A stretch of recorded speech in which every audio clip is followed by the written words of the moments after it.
field. 0-2 the count. He waits patiently with this lefty on, lefty right matchup. Here's the pitch. Whoa! That bounced in at the right-handed batter's box and in front of it. I would say that Trotter got about 56 of the requisite 60 feet. 60 feet, 6 inches. There you go. We've talked about that little nuance, haven't we? Ball one, strike two, yeah. But it was news to Dylan recently. That one bounces in as well, hits the catcher on the mask, and it's 2-2. So it looks like Trotter, if this is what we might see from him consistently, maybe a little bit of a wild thing. Charlie Sheen action going on here. Ball 2, strike 2. And the pitch. Struck him out. Should have fouled it off. It was a good call by the umpire, in my opinion. A backward K, and both teams swap 3 ups and 3 downers. Okay, no runs, no hits, no errors, nobody left. We'll go to the second inning. There's no score on the Three Bears Alaska scoreboard. A fight for first place between the Oilers and the Chinooks. This is ESPN 1140. If you've been involved in an accident or had a catastrophic injury, negotiating with insurance companies on your own is fraught. Insurance companies want to maximize their profits, and that means minimizing a fair and just put the totals in the run box anyway. And hits. They don't want to pay for your lost work. They don't want to pay for your pain and suffering. Expert insurance negotiators and adjusters will try to minimize returns. It's important to have an attorney to get the recovery that you deserve. At Earhart, Elsner and Cooley, we can help you get that fair and true value. Hello, I'm Marty Hansen, owner and manager of Eyewear Express. Have you ever bought new glasses for your little darling and they're lost or twisted into a figure 8 before you even get home or take that first picture? Well, if you got them at Eyewear Express, we'll replace the frame for free. Let me say that again. If they lose or break the frame, we'll replace it for free. So relax and expect the best from Eyewear Express in the Peninsula Center Mall, Soldotna, 260-9199.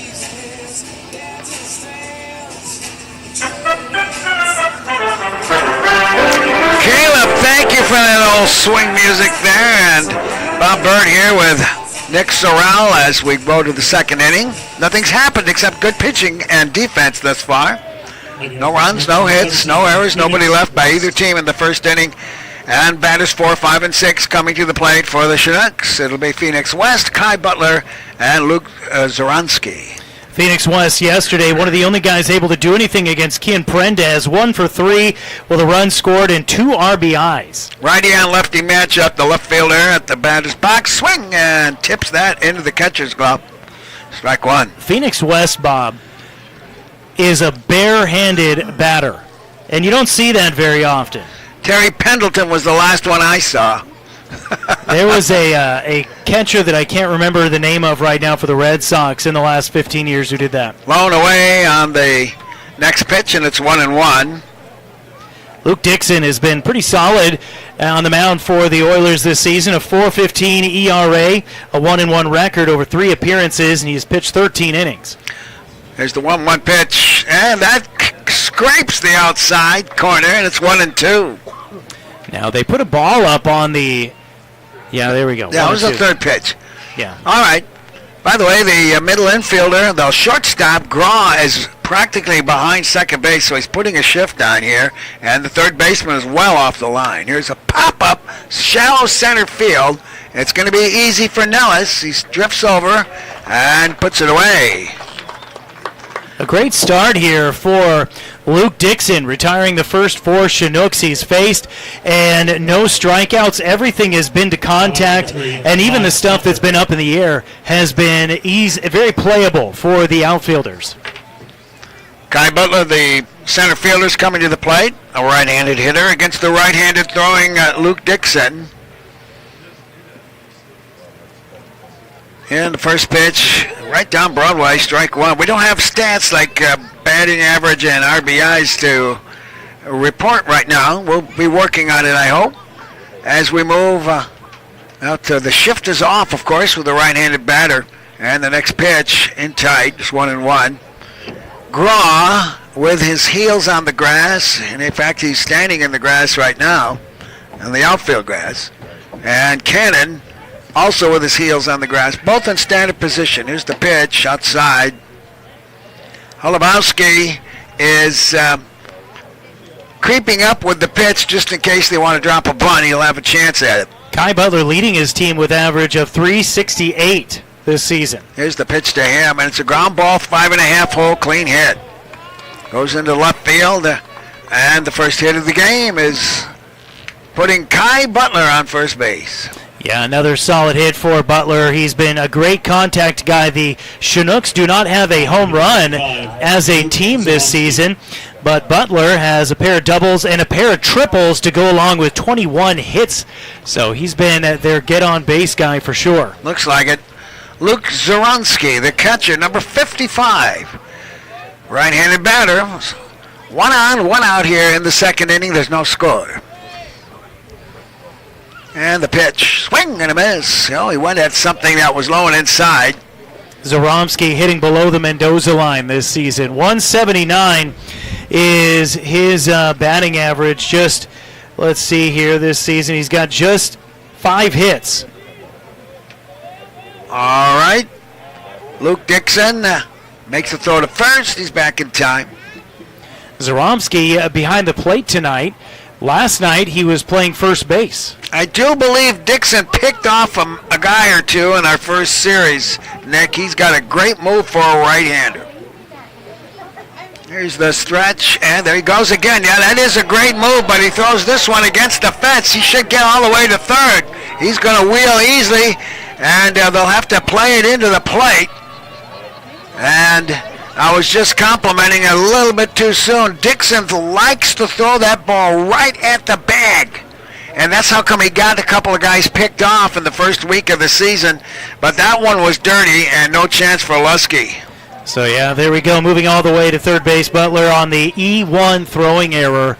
And I don't think we can assess that to the first baseman, Lusky. And now... You do. It was in the dirt. I'm not sure how you would score that. But here's the next pitch inside. You know, it's a hard view here with a little bit of a glare, but I'm pretty sure that ball was in the dirt and bounced. Yeah, that's why I said E1. Here's the next pitch, popped up, out of play. Oh, listen for the crowd. All right, that one will probably go into the plaza. That's what I call it there, between the grandstands and the snack bar. I was listening to hear if we got any O's from the crowd that would suggest a vehicle just got tattooed. Ball 1, strike 1. On third base now is Kai Butler. And they pitched a swing and a miss as Zoronsky fans. First strikeout for Luke Dixon. Huge strikeout for Dixon to bring it to 1 out away from getting away from a man on third base. So that error could have been costly, but now a chance to get out of it. Nick Moyer, the shortstop, stepping in. That's from the right-hand side. Dixon with a windup and the pitch. Hot stuff. It's low. Boy, can he throw. Moyer, a 156 average. Last night he was 0 for 4, and he was caught looking one time. Well, 90 feet away. We've got, actually it's about 85 right now. Here's the pitch. And that misses probably low and away, and it's ball 2. Moyer batting that 156. He's got 7 hits and 8 RBIs. He's taken 6 walks, though. 8 RBIs is what is significant. That's ball 3. Low and away. So, I mean, not the guy you want to walk right now. I mean, you got a guy who's batting 156. This is the one you want to go after and try and induce that ground out. Last night he was prone to putting stuff in the air with a trio of flyouts. Here's the windup and the pitch. He's going to call a strike. And it's 3-1. Moyer, though, I would say based on what we saw last night and through this series and already today, in the lineup for sure, first and foremost for his defense. Here's the windup and the 3-1 pitch. Swing and a miss. And it's a full ball with a runner on third, 2 dead here. After a single and a 2-base error, puts a man on third for the Chinooks.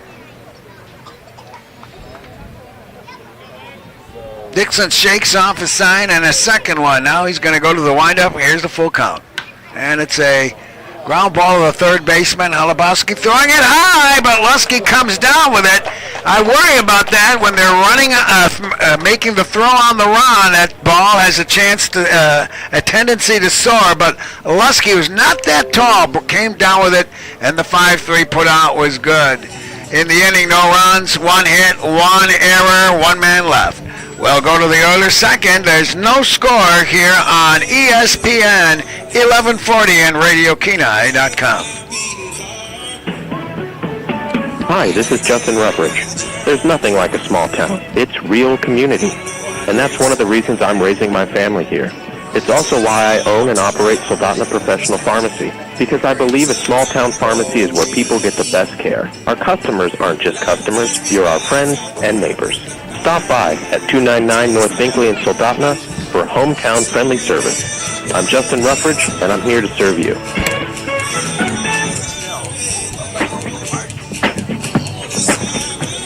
Looking for fun for the whole family that they will love? Head over to Jumpin' Junction on K Beach Road, the Peninsula's entertainment center for all ages. Play in the arcade, dive into the active VR game room, glow it up with blacklight mini golf, bounce on inflatable fun, and grab a snack at the snack bar. Birthdays, work parties, and so much more. You can book them now at Jumpin' Junction on K Beach Road. Jumpin' Junction, where there's fun for the whole family.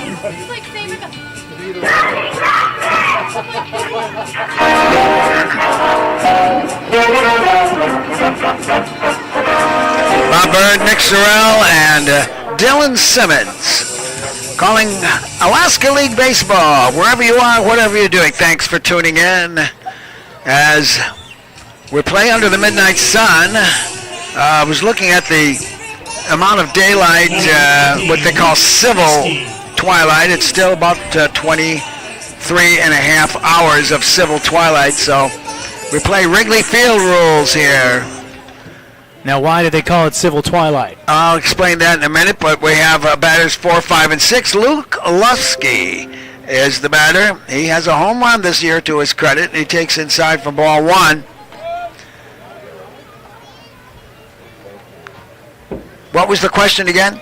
Why do they call it civil twilight? Oh, yes, because you're able to function without extraordinary lighting. Here is a deep fly ball to left field, going way back, way back. Hey!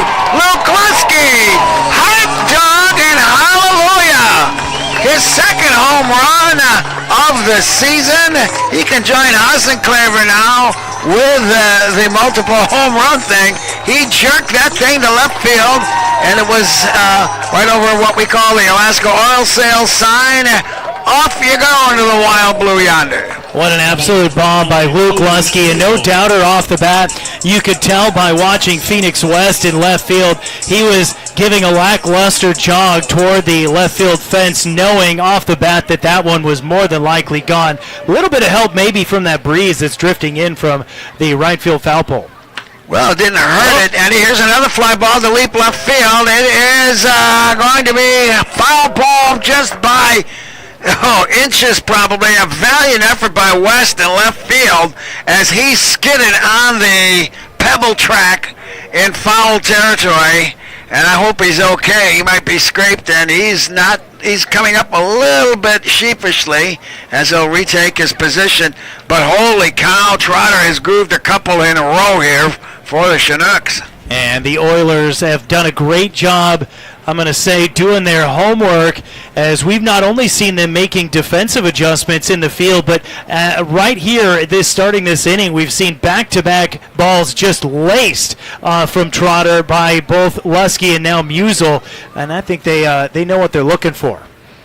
Strike one is the count. Here's the next pitch, and he grounds this one up over the pitcher's grasp. Second baseman bobbles it. Now that's going to be a tough call. He was moving towards the shortstop position on the run and had it bobble into his breadbasket. And I have to tell you, I think, what do you want to call that? I got an E4 on that one. All right, very good. You are a collegiate level baseball player, Bob, and even on the move, that's a play you should be making. It was a jackrabbit, that's for sure, and it just eluded the grasp of Mason Trotter on the mound. Well, the Oilers still in business here. A run is in on a homer, and now a runner on first. Here comes Shane Cannon playing second base today. Let's see if he wants to bunt, and he does. And he pulls it back. It's high and away. Cannon, a .217 hitter with 4 hits and 8 RBIs. 217, you said? 217. All right.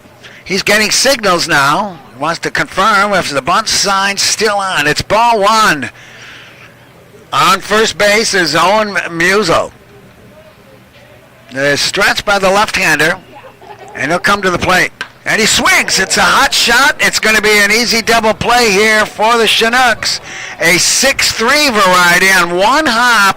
Moyer got it, and you mentioned it earlier, Nick. He's a smooth one at shortstop. He took it on one hop, stepped on the bag, and made a low throw to first, but it's another double play. Yeah, you can see why he's in his starting lineup. I mean, a smooth operator on the left side of the infield, and when you're captaining the infield from that hot spot, that's the kind of production you want. Jack Holubowski coming to the plate, playing third base, number 16. First pitch to him is low. Inside, ball 1. So nobody out now. Nobody on now, and 2 outs. Holubowski has 15 hits, 6 RBIs, and a home run. What's his batting average? You said he's leading the league, or leading the team. No, 326 is his. Nolan Graw leading the team with a 400 average. Does he have enough at bats, though? I wonder. The ball is inside, and it's ball 2. Graw has 20 at bats on the season, but that's nowhere near Owen Musial, who's leading the team with 62. Yeah. Ball 2, no strikes. And the pitch.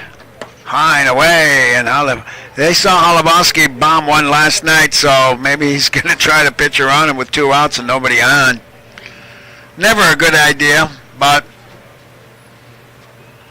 ball 3, no strikes. Here's the pitch. And it's in there for 3-1.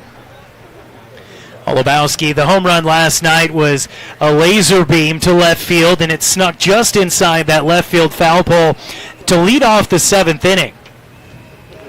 The 3-1 pitch. Oh, off speed, and misses. Probably in a little bit high. I would have liked to crack at that one. Yeah, so the 2-out walk extends the inning against Trotter, who was trying to work his way around that leadoff home run. Had a man reach on an error, then he got his second double play, and unfortunately now has to see the inning continue. Fortunately, though, for the Oilers. Carson McCormick is the batter, the left fielder, number 25, right-handed hitter. And the pitch is way outside. Now we'll see if we're going to send Holubowski to second base with 2 outs. Not a bad idea. You could steal around with a single. McCormick, a 182 hitter.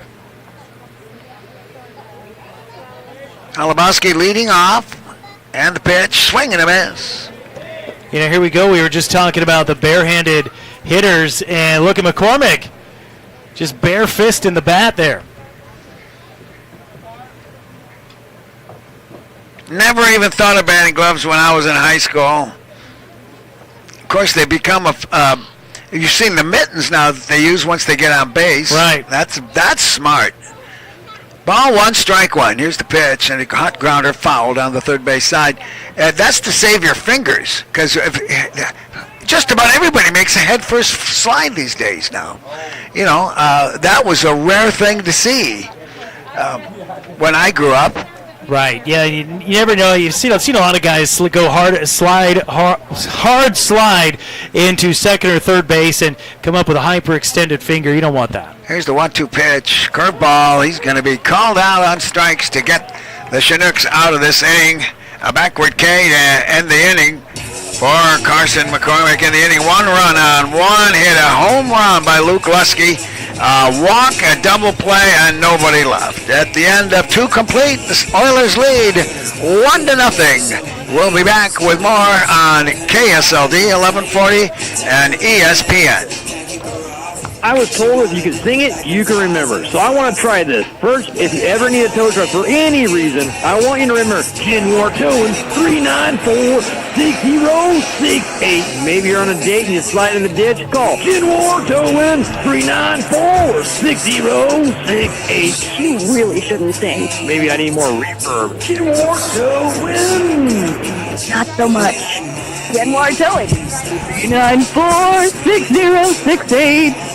Bearbox is making savings easier than ever with new promotions that give you discounts no matter how much you spend. Enter your phone number and checkout to unlock active deals and rewards every time you shop. Not a member? No problem. Just scan the QR code in store and sign up in seconds. Start earning rewards at just $5 and get double rewards when you spend $50 or more. Don't miss out. Your rewards are tracked right on your receipt and easy to use in the app. Bearbox. More savings, more rewards every time you shop.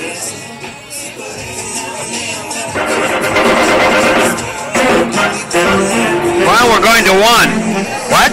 Yes, the Oilers 1 run, 1 hit, 1 error, and 1 man left. And they lead 1-0. And the Chinooks, however, have no runs, but 1 hit and 1 error and 1 man left. So there you go. Oilers, though, benefiting from the leadoff bomb in the second inning by Luke Lusky. His second of the season, a league-leading 11 home runs for the Oilers this season. And, you know, as much as I hate to even mention the Yankees on a live radio broadcast, it is a treat to get to see a lot of home runs. Oh, who could complain when it's your team, you know? Here come the batters 8, 9, and 1. It's Thompson, Reed, and Vassar. Josh Thompson, second baseman, number 22. The first pitch is low and away. Ball 1. Lefty on righty matchup. Oilers have McCormick in left, Nellis in center, and Hassan Cleaver in right, with Holubowski at third, Graw at short, Cannon at second, and Lusky at first. The next pitch is a strike on the outside corner, and it's 1-1. Oilers with the red tops and white jerseys tonight, red caps. I'm surprised they went changing the uniforms. Last night they had the black vests with the red long-sleeve shirts. Here's the next pitch, swing and a foul tip. And it's 1-2. You know, there's so many superstitions. Don't change uniforms when you're on a winning streak. Don't change your socks or don't launder them or whatever. You know, oh, come on. I know one thing that I would respect, and it's not for superstition. Ball 1, strike 2. Even as an umpire, respected it. Here it is. Outside, low and away. And that is, I don't step on the chalk marks. And it's not because of superstition. I don't want to mess up those lines. I want to keep them intact as long as I could. A lot of debate amongst players about that one. Are you a step on the chalk guy? Or? Here's the 2-2, and a little tap to the right side. They're going to have to hustle. Cannon's got it, and a lob to first. And a bad handle grounder is what it was. Here to start the third, a 4-3 putout. I don't have that superstition. If it was an artificial turf and a painted line, I guess I'd probably step on it. You see a lot of pitchers that will get to that infield grass and take a big hop to the foul territory grass. Well, they don't want to mess up the chalk line, right? Oh, even on the synthetic stuff, it's bad luck. Yeah, I understand. Here's the first pitch to Carter Reed, and it's low for ball 1, I believe. Carter Reed, the first baseman, number 4, bats from the right-hand side. Boy, that was a nice pitch to get him to swing at bat handles. Ooh, it sounded like they broke the bat maybe. And there's a strike, and it's 1-1. Yeah, the ones right there on the hands don't feel good. No, they never did. Hence the batting gloves. Well, that's one reason. Another one is to mitigate the impact of a hit by pitch. Check swing. Did he go? They say yes. And it's 1-2. I'm going to note here. Some guys were walking off the field. I really appreciate KZ Moser, the home plate umpire, appealing to first base on that. I lost track of the count. I thought it was strike 2. So there's 2 dead here as Reese Vassar comes to the plate. He popped the first in the first inning. Third baseman, number 6. And now pitching from the stretch. No, he's going to the windup. Here's the pitch. Low for ball 1. Mostly cloudy skies now. The wind was from the southwest at about 10 miles an hour. Here's the next pitch. High and tight, ball 2. Luke Dixon has been very effective thus far in this game, and we haven't seen a lot of off-speed stuff. Maybe a little bit of a slider every now and then, mostly just working that fastball. Here's the 2-0 pitch. Look out. You have to pull his toes out of the way there, and it's 3-0. Twice now we've seen Dixon get himself in a 3-0 hole, and the first 2 times he worked his way all the way back. First time was against this guy right here, Reese Vassar, to lead off the game. All right, let's see what happens here. The pitch, perfect strike, and it's 3-1. I think when you've got a guy who's throwing darts the way that Dixon is on a 3-0 count, especially with 2 outs, I think you got to have a green light right there. Here's the pitch. Swing and a miss. He had the hitter's count. He wanted it. Tipped into the catcher's glove, and it's a full ball. I mean, I understand the conventional wisdom behind not swinging at a 3-0 pitch, but at the same time, 9 times out of 10, you're just giving away a strike. We'll explain why they don't swing in a minute. Here's the 3-2 pitch. It's a ground ball, a shortstop, a 2-bounder. On the run, Graw makes the throw, and Lusky makes the grab. It's a 6-3 putout to retire the side. 3 up and 3 down as we'll go to the Oilers third with the score of the Oilers 1 and the Chinooks nothing. This is the Alaska Baseball League on ESPN 1140. Everyone knows the struggle. The DMV keeps bankers hours while they're stuck at work. That's where AK Express rolls in to save the day. They handle the services people need, and that's why they want you. Open until 6 p.m. Monday through Friday and Saturdays 11 to 3. AK Express makes busy schedules easier. Conveniently located at the corner of K Beach and West Poppy Lane. Makes everybody rides again. AK Express, where convenience is king.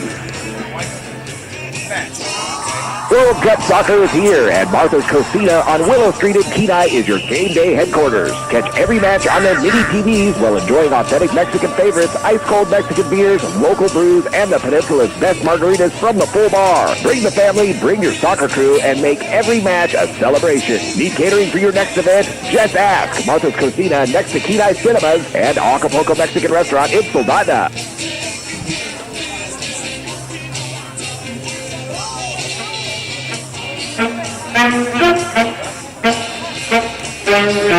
Bob Bird, Nick Sorrell, Dylan Simmons here as the Oilers 1 run, 1 hit, 1 error, 1 left.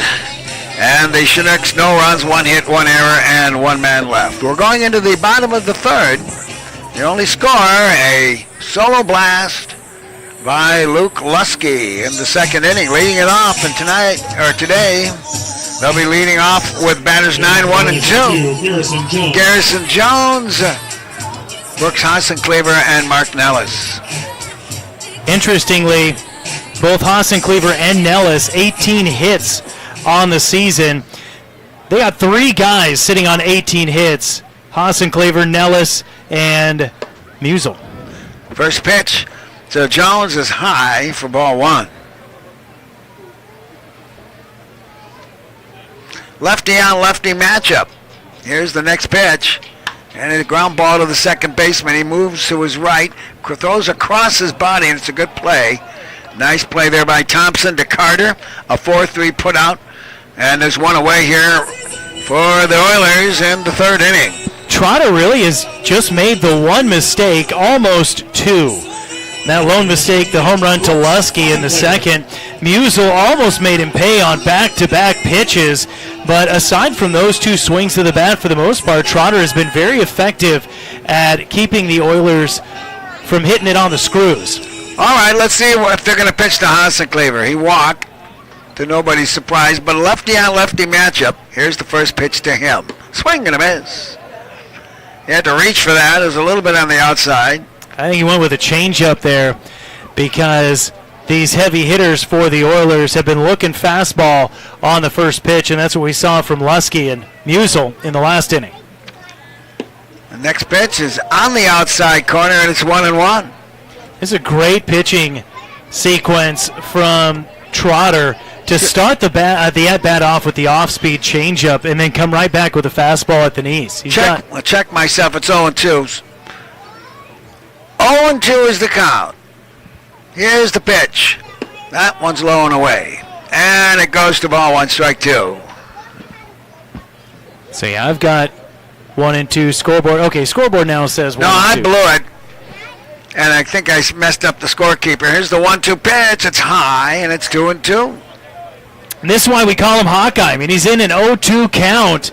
And these are not super far outside the zone. These are chaseable pitches, but you're not going to fool a guy with this kind of eye. Ball 2, strike 2. Here's the pitch. Off speed. He pulled this one foul down the first base side. The other thing that I am very impressed by with Hassan Claver is the bat speed. His ability to sit back on a pitch and hold that bat there until the last possible split second before he brings it around, and that's a key attribute of a great hitter. Ball 2, strike 2. Here's the delivery. It's low and away, and a full count. I wonder how many full counts he's had this year. Nobody keeps those kind of stats. He's sitting on walk number 30 here. Ball 3, strike 2. Here it comes. Strike 3 call. Painted the inside part of the plate. Hassan Claver freezes and then walks away. And a backward K. So much for his eagle eye there.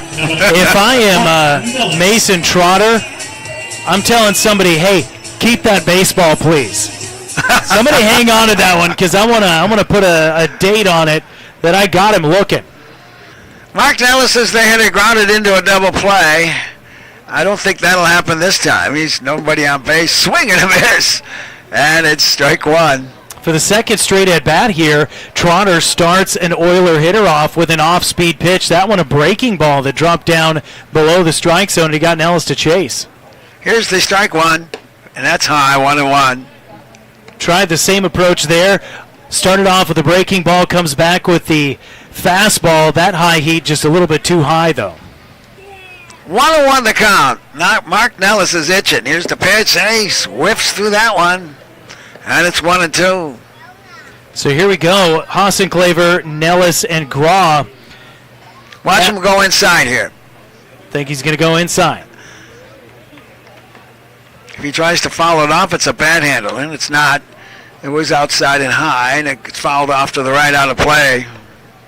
So we'll see what Nellis does with 2 strikes, because at this point, I mean, this is a guy who came in with a .305 average and a team-leading 18 hits. Clearly not uncomfortable batting with 2 strikes. Here's the 1-2 pitch. Low, and it's 2-2. That's part of the threat of this Oilers, especially the top of the lineup, is even when you've got them behind in the count, they're still going to make you work. Ball 2, strike 2. Here's the pitch. Oh, high and tight. And it's 3-2. Back-to-back pitches, or back-to-back at-bats for Oilers hitters. Behind in the count with 2 strikes, work the count full. Ball 3, strike 2. Here's the stretch and the pitch to Nellis. And he fouls that one off. Just got a piece of it on the bat handle. Once again, just staying alive. Nellis playing center field for the Oilers. And Mason Trotter working on his 4th strikeout here against Nellis. And the pitch. Way outside. And he went from an 0-2 to a walk. Second walk of the game, or rather third walk issued by Trotter. And honestly, if you had to tilt the scale toward one side or the other, do you put the walk on the pitcher or do you put it on the quality of the at-bat from the hitter? I think in all 3 cases, with perhaps the leadoff walk in the first to Hassan Claver, the other ones, I'm giving those to the Oilers hitters. Great at-bats. Nolan Grau, the batter, left-handed hitting shortstop. And the stretch and the pitch to Grau is low and away. Runner takes off. He can stand up as the ball trickled away from the catcher. I'd give him a steal for that one. I want to tell you that Dan Gensel, when he played baseball here in high school, was a left-handed throwing shortstop. Oh, that is atypical. Oh, just worse than that. That's a museum piece, but you know, it was the 60s. Here's the pitch. Actually, it was the 70s. That's inside and gets away from the catcher again, but not very far. And it's ball 2, no strikes. Yeah, you can do that in high school, maybe get away with it, but you're going to have a hard time, of course, turning a double play. Ball 2, no strikes to Graw, and there's a strike on the outside corner, 2-1. Let's see what he swings at here now. The runner in scoring position, and a hitter's count. Trotter already at 43 pitches. Ball 2, strike 1, a good hitter, and here's the pitch. It's blown away. And taking a huge lead as the delivery is made is Nellis. Well, you can see the second baseman, Josh Thompson. He's basically standing on top of the first baseman, Carter Reed. He's so far over. Ball 3, strike 1, again a hitter's count. This will be interesting. Long set, here's the pitch. And he cranks on this one. It's a line drive, base hit into right field. They're going to flag him into the plate. There won't be a play. And that 2-out walk, a stolen base, and a line drive single has generated a run for the Oilers. And we were talking about this in the pregame show. Dylan said it perfectly when he said this is an Oilers team that makes their own luck. And there you go, a 2-out rally where here you have nobody aboard, and then you earn a walk. Mark Nellis, no doubt about it, earned that walk, and then he comes all the way around to score on the 2-out RBI by Nolan Graw. Here's Luke Lusky, who just homered the last time up, and the first pitch to him, and he'll take one low, I guess, and it's ball 1. He's looking for signals down the third baseline. I don't think they'll ask him to bunt with 2 outs. Maybe they want him to take and get a stolen base here and another single. Bring in another run. Let's see. Here's the pitch. Nobody's moving on the base path, and it's low for ball 2. So now this is the kind of hitter's count that guys like Lusky really like, because you don't have any strikes yet, and now you got a chance where a pitcher really needs to throw a strike, especially with another guy on base. Ball 2, no strikes. Here it comes. He called a strike on the inside corner. That was a perfect pitch. It's a perfect pitch not to swing at, because it would have been a bad handle. Yeah, it's a great pitch from Trotter right there to try and jam him up even if he did swing. Ball 2, strike 1. The left-hander stares right at first base, and the pitch. Curveball did not make the grade, and it's 3-1. Now we can get a guy to second base on a walk here as well. So the Oilers had the bases empty and 2 outs, a walk, an RBI single, and now a 3-1 count to Lusky, who's already gone deep. 2-out rally in progress. Let's see if we can add more. 3-1. Here it comes. And he swings hard on this one, and it's a deep fly to left, but it's jerked well foul. I think another inch towards the barrel of the bat would have given him another home run. Or just a split second more hesitation before he went for it. That was an off-speed pitch, and I think he was thinking fastball. 3-2. They got to be scared of him. Here's the pitch. That's outside. This is a good pitcher that the Oilers' quality at-bats are really causing to struggle. And now here, especially with 2 outs, Trotter has been able to locate pitches all season. I think your observation is legit. You know that? Yeah. Because he is, like you said, Trotter's a good pitcher, and they're making him work. And it's a measure now of how do you respond when you have a solid lineup that's making you work. And it doesn't get any easier with the 290 hitting Owen Musial. Oh, 290 and 6'6", something like that. He was safe on an error last time. There's 2 outs and 2 on. Here's the pitch. Way high. A run is in. Oilers lead now 2-0. And Owen Musial, who is likely to make contact, he's the DH today. And he bats from the right-hand side, so it's a righty-on-lefty matchup here. Musial was the guy to break the action for the Oilers in the 3rd inning yesterday with the first RBIs. Put the Oilers on top 2-1. Ball 1 count, runners on 1st and 2nd. Here's the pitch. And he golfs at that one, puts it off his ankle. He didn't like that. It hurt. But he had it in his. He's got a plan when he got up there, and that was to swing at this pitch. Yeah. And because that was not a pitch to swing at, but when you've got a plan, you follow through with it, and you never know what kind of good things can happen. Oilers lead 2-0, and Owen Musial with a chance to turn this inning into a crooked number. Anything in the outfield would likely bring in a run with the speedy Nolan Groff on second base. I agree. Ball one, strike one. Mason Trotter's probably going to throw him a fastball. And that's on the outside corner, and it's 1-2. Another really good pitch from Mason Trotter right there, going right at Owen Musial with the 1-1 count, and he just paints the outside with that fastball. I haven't seen a slider. I've seen off speed, and I've seen fastballs and a curve, but here's the 1-2. Low and bounces in. Oh, about 2 feet in front of the plate. Nice block there by Zuronsky, and it's 2-2. And that's a pitch right there where you're just bailing a guy out of a hole where he's behind in the count 1-2, and Musial is not a guy you can afford to bail out of those situations. Ball two, strike two. Runners on first and second, 2 dead, and a run is in. Stretch and the pitch. And he reaches for this one. It was a bit out of the strike zone. It was a good one to foul off. Yeah, he got him to chase one upstairs. Musial still able to get a piece of it, and that just speaks to his acumen as a hitter. We're in the third inning. Oilers have a run in to add to a home run in the second, so it's 2-0. There's 2 dead. There's a 2-2 count. There you go. The stretch and the pitch.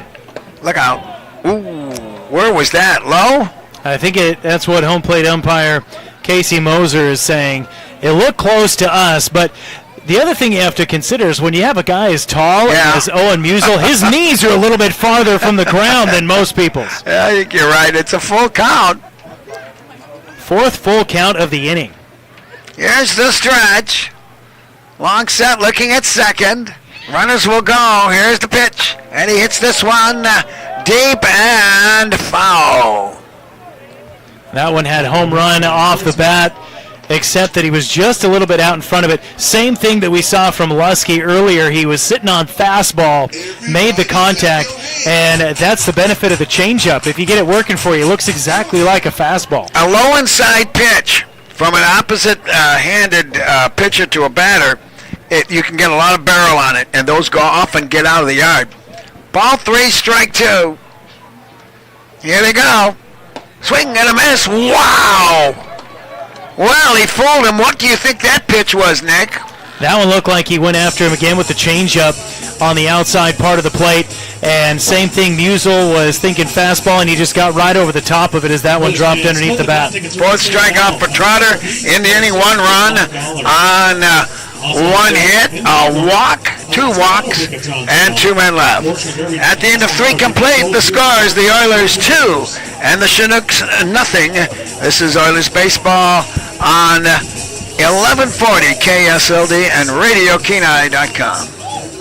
Cuts, fractures, sprains, burns, fish hooks, and workplace accidents. Odyssey Urgent Care treats the injuries that can't wait. Need stitches? They perform laceration repairs right here. Got a fish hook where it doesn't belong? Well, they can help with that too. With on-site x-ray services, splinting, braces, and expert injury care, you can get diagnosed and treated in one convenient visit. Conveniently located in Kenai in the Odyssey Family Practice Building. Open Monday through Saturday, 8 a.m. to 6 p.m. Walk in or call 907-283-8400. Odyssey.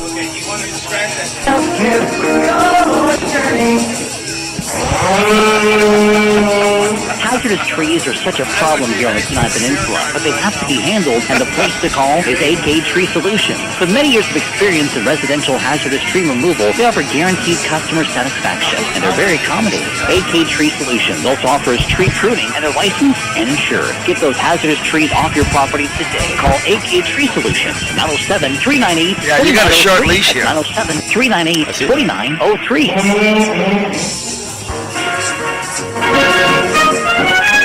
The Oilers, 2 runs on 2 hits, 1 error, and 3 men left, and the Chinooks No runs, 1 hit, 1 error, 1 man left. That's what the Three Bears Alaska scoreboard tells us. And now with the play-by-play for innings 4, 5, and 6, here's Dylan Simmons. Well, thank you, Bob. Oilers on top 2-0 right now here in the top half of the 4th inning. Luke Dixon still on the mound with Austin Young to lead off. Dixon's first pitch is a fastball grounded right into the 5-6 hole for a base hit. And Austin Young has a leadoff single for the Chinooks just like that. Boy, he wasn't fooling. Hit that one really right in between Nolan Graw and Jack Holubowski in the perfect spot to get that quick hit. And again, that's exactly what the Chinooks need right now, down 2-0. Got to find a way to generate some runs. Kirby Jenkins will head to the plate now in the 3-hole for the Chinooks. Jenkins flew a ball out to left his first time up.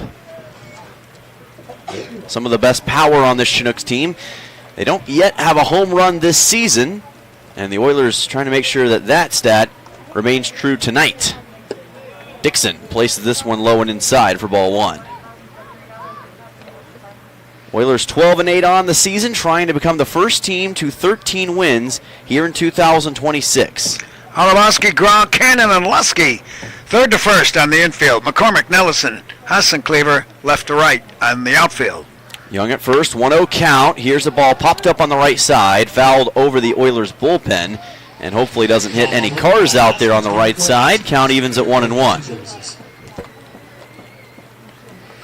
Dan Gensel found that he got a bullseye on his windshield once and never again parked that way. That's the lesson that I've learned as well. Not as far as a ball hitting my car, but I've been told by multiple people, hey, don't park over there if you want to make sure your car doesn't have any damage. 1-1 on the way here from Dixon, and another fastball low. Kind of trying to target that inside part of the plate. Just can't quite get it where he wants to against Jenkins right now. Sky's cloudy right now. Breeze light in from right field. 2-1 pitch coming up here to Jenkins. Senior out of Arkansas Tech in Springdale, Arkansas. Plays for Dave Dawson at Arkansas Tech. 2-1 pitch, and a swing and a miss. That's the fastball that Dixon was looking for, and it evens the count at 2-2. Chinooks as a team with 105 runs on the season, a .232 batting average, .373 team on-base percentage. All those stats are second or third overall in the Alaska Baseball League right now. Not quite as productive as the Oilers offense, but still solid. 2-2 pitch. And Dixon low and inside for ball 3. Payoff pitch coming up here for Kirby Jenkins. Cannon playing second base is shading quite closely to second base and deep with his heels on the outfield grass. Yeah, we saw Thompson for the Chinooks do that a moment ago as well. And now Cannon kind of following his lead, moving a little bit closer to second base. Here's the payoff pitch, and that's a swing and a miss. And Dixon with another crucial strikeout here in the top of the 4th inning. That's his third K. Third strikeout for a man who's been known for them so far this season. Both of the Dixon brothers have been great at generating strikeouts this season, and Luke able to get a K here. That'll bring the next man to the plate for Chugiak. It is Phoenix West, who did not play in the first game as a starter, but is still number 2 on the team in overall batting average at .333 on the year, and has the top on-base percentage at .529 for the Chinooks. Here comes the offer from Dixon, and this is low for ball 1. Austin Young over at first. Phoenix West has some tremendous speed, and that's why you don't want him to get on the base path if you're Luke Dixon right here. It's a righty on lefty matchup. 1-0 pitch coming up from Dixon. Delivers, and it's in for strike. Count evens at 1-1. Oilers with a run in the second and a run in the third. Chinooks trying now to get on the board. We are so used to seeing big scores between these two teams, but there was a 2-1 Oiler victory up in Anchorage. There was in the second game of that doubleheader in Chugiak, as this is just a little bit outside from Dixon. Count goes to 2-1. Phoenix West is from Fort Collins, Colorado, and he plays for Harding University.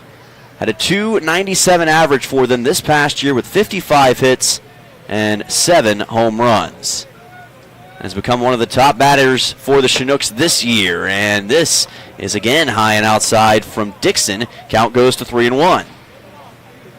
So this could be a dangerous spot with Phoenix West given an opportunity here on a hitter's count to get on base in a multitude of ways. Austin Young over at first. Not a huge leadoff right now. We'll see if that changes. Look at the shortstop. He's right behind second base. Nolan Grawl right behind that second base area, and it's ball 4. Placed high by Dixon here. That'll advance Young to second, and Phoenix West takes his base and moves to first. All of his pitches that missed were high. That sometimes is an indication the pitcher is tiring, but I don't think in the 4th inning. Taking a look at some other action in the ABL right now, the Bucks on top of the Glacier Pilots 6-4 in the top half of the 6th inning. That's a crucial one for the Oilers to keep an eye on. The Bucks right on their heels in the ABL standings along with the Miners and Chugiak. We'll keep a close eye on that game as it continues on. Kai Butler comes to the plate. He was a nightmare on Sunday against the Oilers. Bob, we saw it, 6 hits. 6 for 7. And 7 at-bats. It was unbelievable to watch. Let's see how Dixon handles him. His first pitch is a strike, counted 0-1. Infield fly rule in effect with runners on first and second and 1 out. Holubowski, Graw, Cannon, and Lusky in the infield. Garrison Jones behind the dish for the Oilers today. Luke Dixon looking for another 4 to 5 solid inning start in this game, as he's often done this season. 0-1 pitch is low, and good work by Jones to keep that baseball in front of him and keep Young and West at second and first. The work of the catchers for this Oilers team and for all teams is nothing short of underappreciated. These guys do a lot of crucial things that aren't noticed as much throughout the game that can help a team stay in contention or stay in the lead. Another 1-1 coming up here to Kai Butler. Dixon delivers. Here's a ground ball over to short. Graw with the backhand. Overthrows the third baseman, Jack Holubowski. Air-mailed it. It'll head into the Chinooks dugout, and that will score a run for Chugiak. It is 2-1, and there will be runners at second and third here. Well, it did not go into the dugout. I think it hit their fence. Otherwise, there would have been 2 bases awarded. But that was a very clever play by Graw because he had to go to his backhand in deep short, and he would have had an easy force out at third, but when you're running, it's easy to airmail it.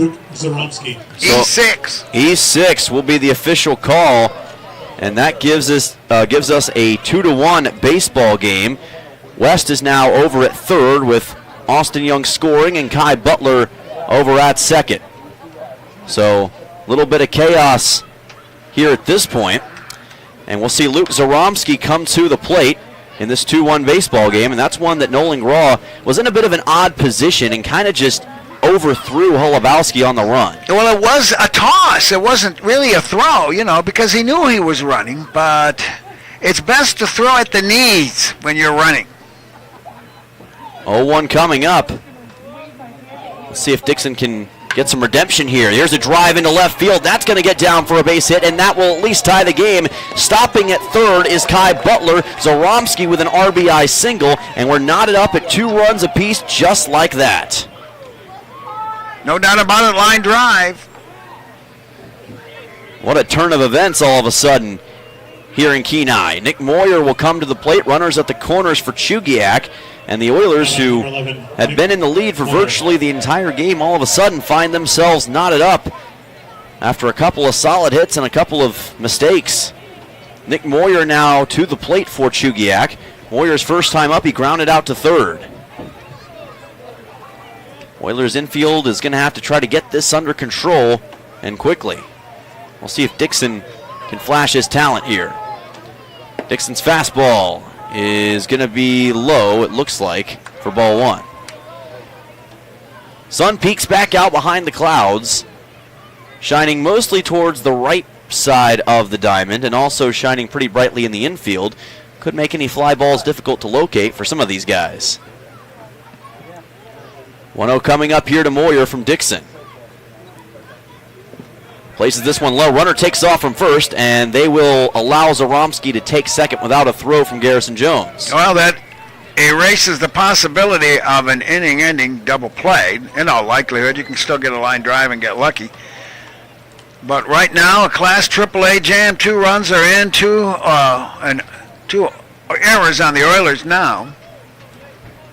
3 total hits for Chugiak on the 3 Bears Alaska scoreboard, on the verge of taking the lead right here.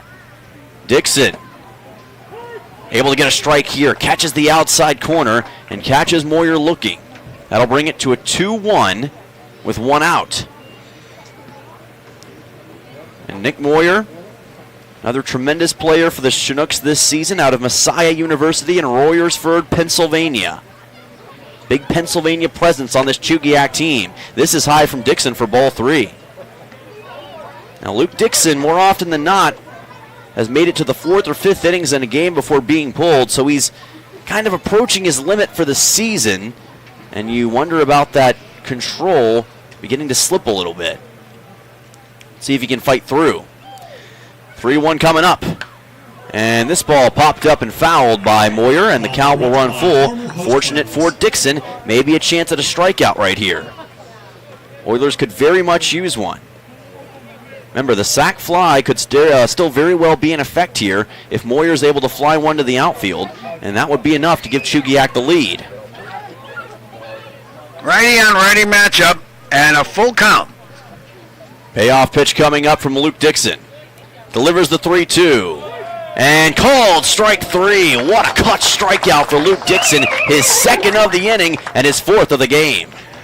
The interesting thing is that the umpire has been giving the inside corner to the pitchers on both sides. Oilers certainly won't complain about that. That could be huge for Peninsula here as Josh Thompson comes to the plate. First time he started in the series. He's the 2nd baseman today. Grounded out to 2nd his last time up. He is a lefty batter against the right-handed pitcher Luke Dixon. Could the Oilers get out of this top of the 4th with the game still tied? Dixon. Now you're talking about a batter who's batting, 156, I think, something like that. And with Dixon going to a windup, what do you think could happen here? A few different things could happen in this situation. I'm thinking you're going to steal home. If Butler wanted to use his speed, he certainly could. Here's a ground ball up the middle. That's going to get through for a base hit. Butler comes around to score. Waved around third is Zaromsky. Actually stopping at third base. They got it back into the infield quickly. So Butler will score, and Josh Thompson has an RBI single to give Chugiak the lead. Shows you how much I know. He just got a big fat RBI, and the lead for the Chinooks. That's the 4th hit of the game for Chugiak, and the 3rd now of this inning.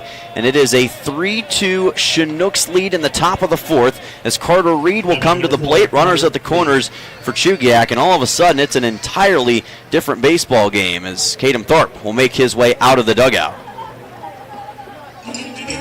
So he'll have a brief conversation with Luke Dixon. Well, this is very typical for our starters, isn't it? They've often unraveled in the 4th and 5th inning. That usually seems to be about the limit for some of the starters for the Oilers, and in this situation, they want to make sure that Luke Dixon is going to be good enough to get through this top of the 4th. They've got a couple of guys in the bullpen right now, and we'll keep a close eye to see if they want to make a change at any point soon, but I think the idea here is let's make this Dixon's inning and get us at least to the top of the 5th. So Caden Tharp will have an extended conversation with Luke Dixon.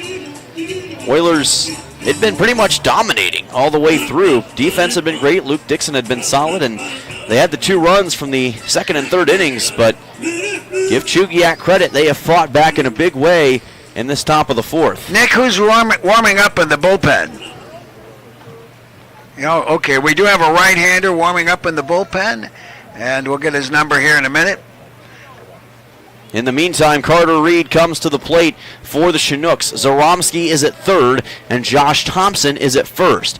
The 9-hole hitter looking to deliver another RBI at least against the Oilers right here. Can Luke Dixon settle things down? We're going to find out. Delivers this pitch low for ball 1. Jones does a good job to keep it in front of him. Reed, another Messiah University product, 5'7", 170 pounds out of Greencastle, Pennsylvania. Had a 154 average for Messiah, or for the Chinooks coming into this series. Had a .315 average for Messiah this past season. 1-0 pitch coming up to Reed. Dixon delivers. Oh, it's a hit by pitch. Caught him, it looked like, on the left side of the back, and that'll bring Reed over to first. Bases loaded for the Chinooks. And again, Luke Dixon's control struggles continue here in this top frame of the fourth inning as Reese Vassar will come to the plate, and the top of the order is up again for the Chinooks. Ninth batter to come to the plate for the Chinooks. Started out with a single, and there was an error with a sure force out at third. A strike, 2 strikeouts, a walk, and 3 singles. Now a hit batter. Evan Sonares is currently warming up in the bullpen for the Oilers. We'll see if he has to make an appearance soon. Dixon, here's a ball popped up on the right side. Lusky camps underneath it, and it's actually going to be Cannon who makes the catch for out number 3 as it drifted in midair. That's fortunate for the Oilers. However, the Chinooks still take full advantage in the top half of the fourth inning as they score 3 runs on 3 hits, 1 error, 3 men left on base. Oilers will be looking for a response in the bottom of the fourth when we come back in just a moment on ESPN and YouTube. Ready to spice up your day? Playa Azul Mexican Restaurant in Kenai is serving a bold, authentic Mexican food made with love and packed with flavor. New to town or passing through, this is your must-stop spot for amazing variety, unbeatable prices, and all your favorites. Enjoy the free salsa bar and kick back with cold beer or a glass of wine. Located just past the last traffic light in Kenai, headed north. Playa Azul is where the fiesta never ends. Come hungry, leave happy. Playa Azul Mexican Restaurant. The warehouse is open at Sweeney's Clothing in Soldotna. Come discover amazing deals with savings from 30 to 70% off on flannels, jeans, footwear, jackets, and a wide variety of summer essentials. Plus, they've got lots of new merchandise you didn't see last year. Whether you're heading to work, hitting the trails, or getting the family ready for summer, now's the time to stock up and save. Don't miss the warehouse sale at Sweeney's Clothing in Soldotna. Your workwear and outerwear headquarters for the whole family.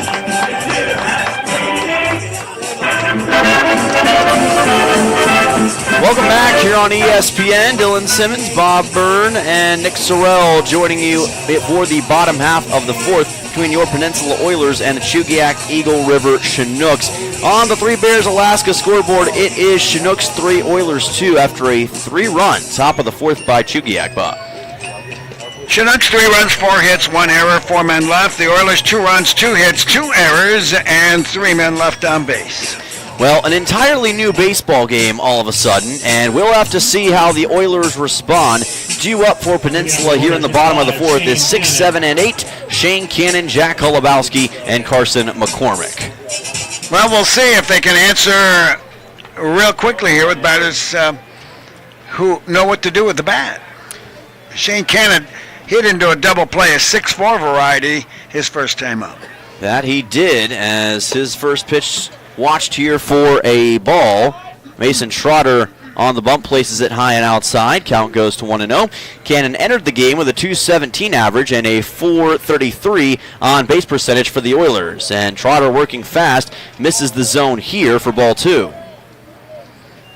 We've seen mixed fortunes for Trotter today. Gave up the home run to Luke Lusky in the bottom of the second and an RBI as well in the third inning.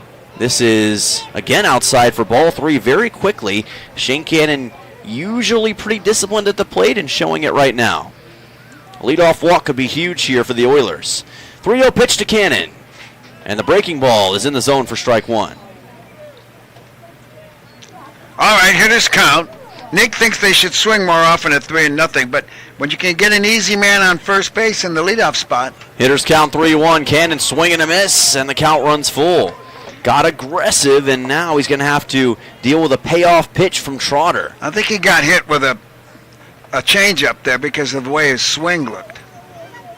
Certainly seemed that way. The southpaw Trotter delivers. Cannon is going to swing and miss at this one. Strike 3 called, and Cannon is out here in the bottom of the fourth. Oh, he was half-hearted swing. I think what he's hoping to do is foul it off.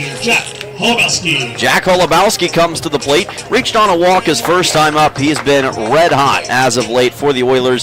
Has the team's leading batting average at .326 entering the game with a .448 on base percentage, .522 slugging percentage. 5 strikeouts now for Trotter. Trotter looking for number 6, gets a looking strike here. Count goes to 0-1.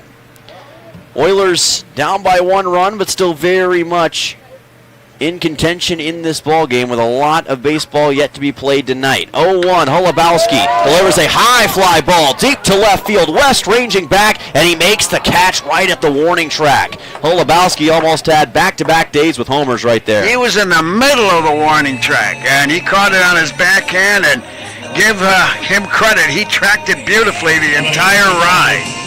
He certainly did. That is disappointing for Holubowski after a great look on that swing. Carson McCormick comes to the plate, and quickly 2 outs here in the bottom of the 4th. McCormick tries to get aggressive, swing and a miss. Strike 1.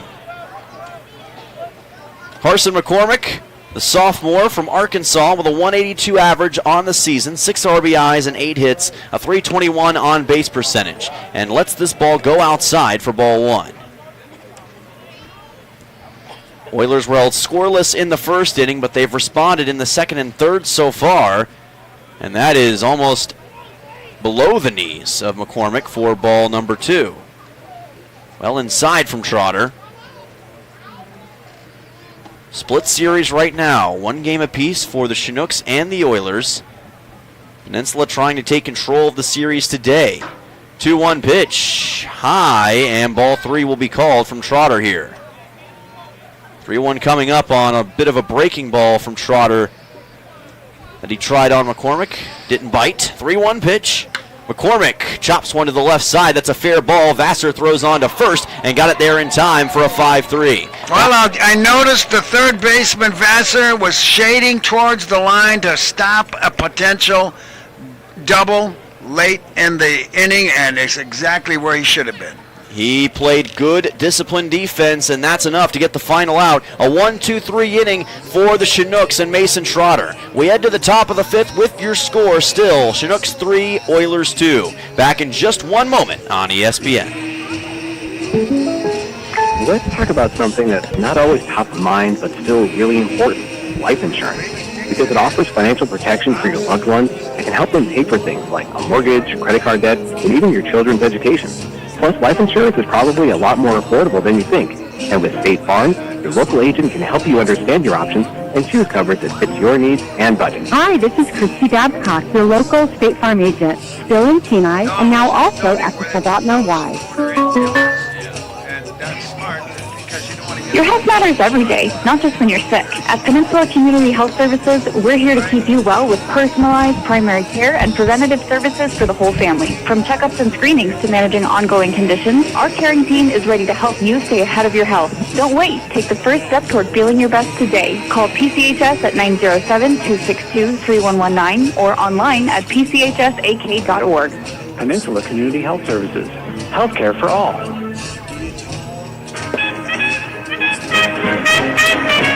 Welcome back to Coral Seymour Memorial Ballpark here on ESPN. Dylan Simmons, Bob Bird, Nick Sorrell joining you for the top half of the 5th inning. Austin Young comes to the plate for Chugiak. 2-3-4 due up on the Three Bears Alaska scoreboard. It is Chinooks 3, Oilers 2. 4 hits for Chugiak, 2 for the Oilers, 1 error for the Chinooks, just 2 for the Oilers so far.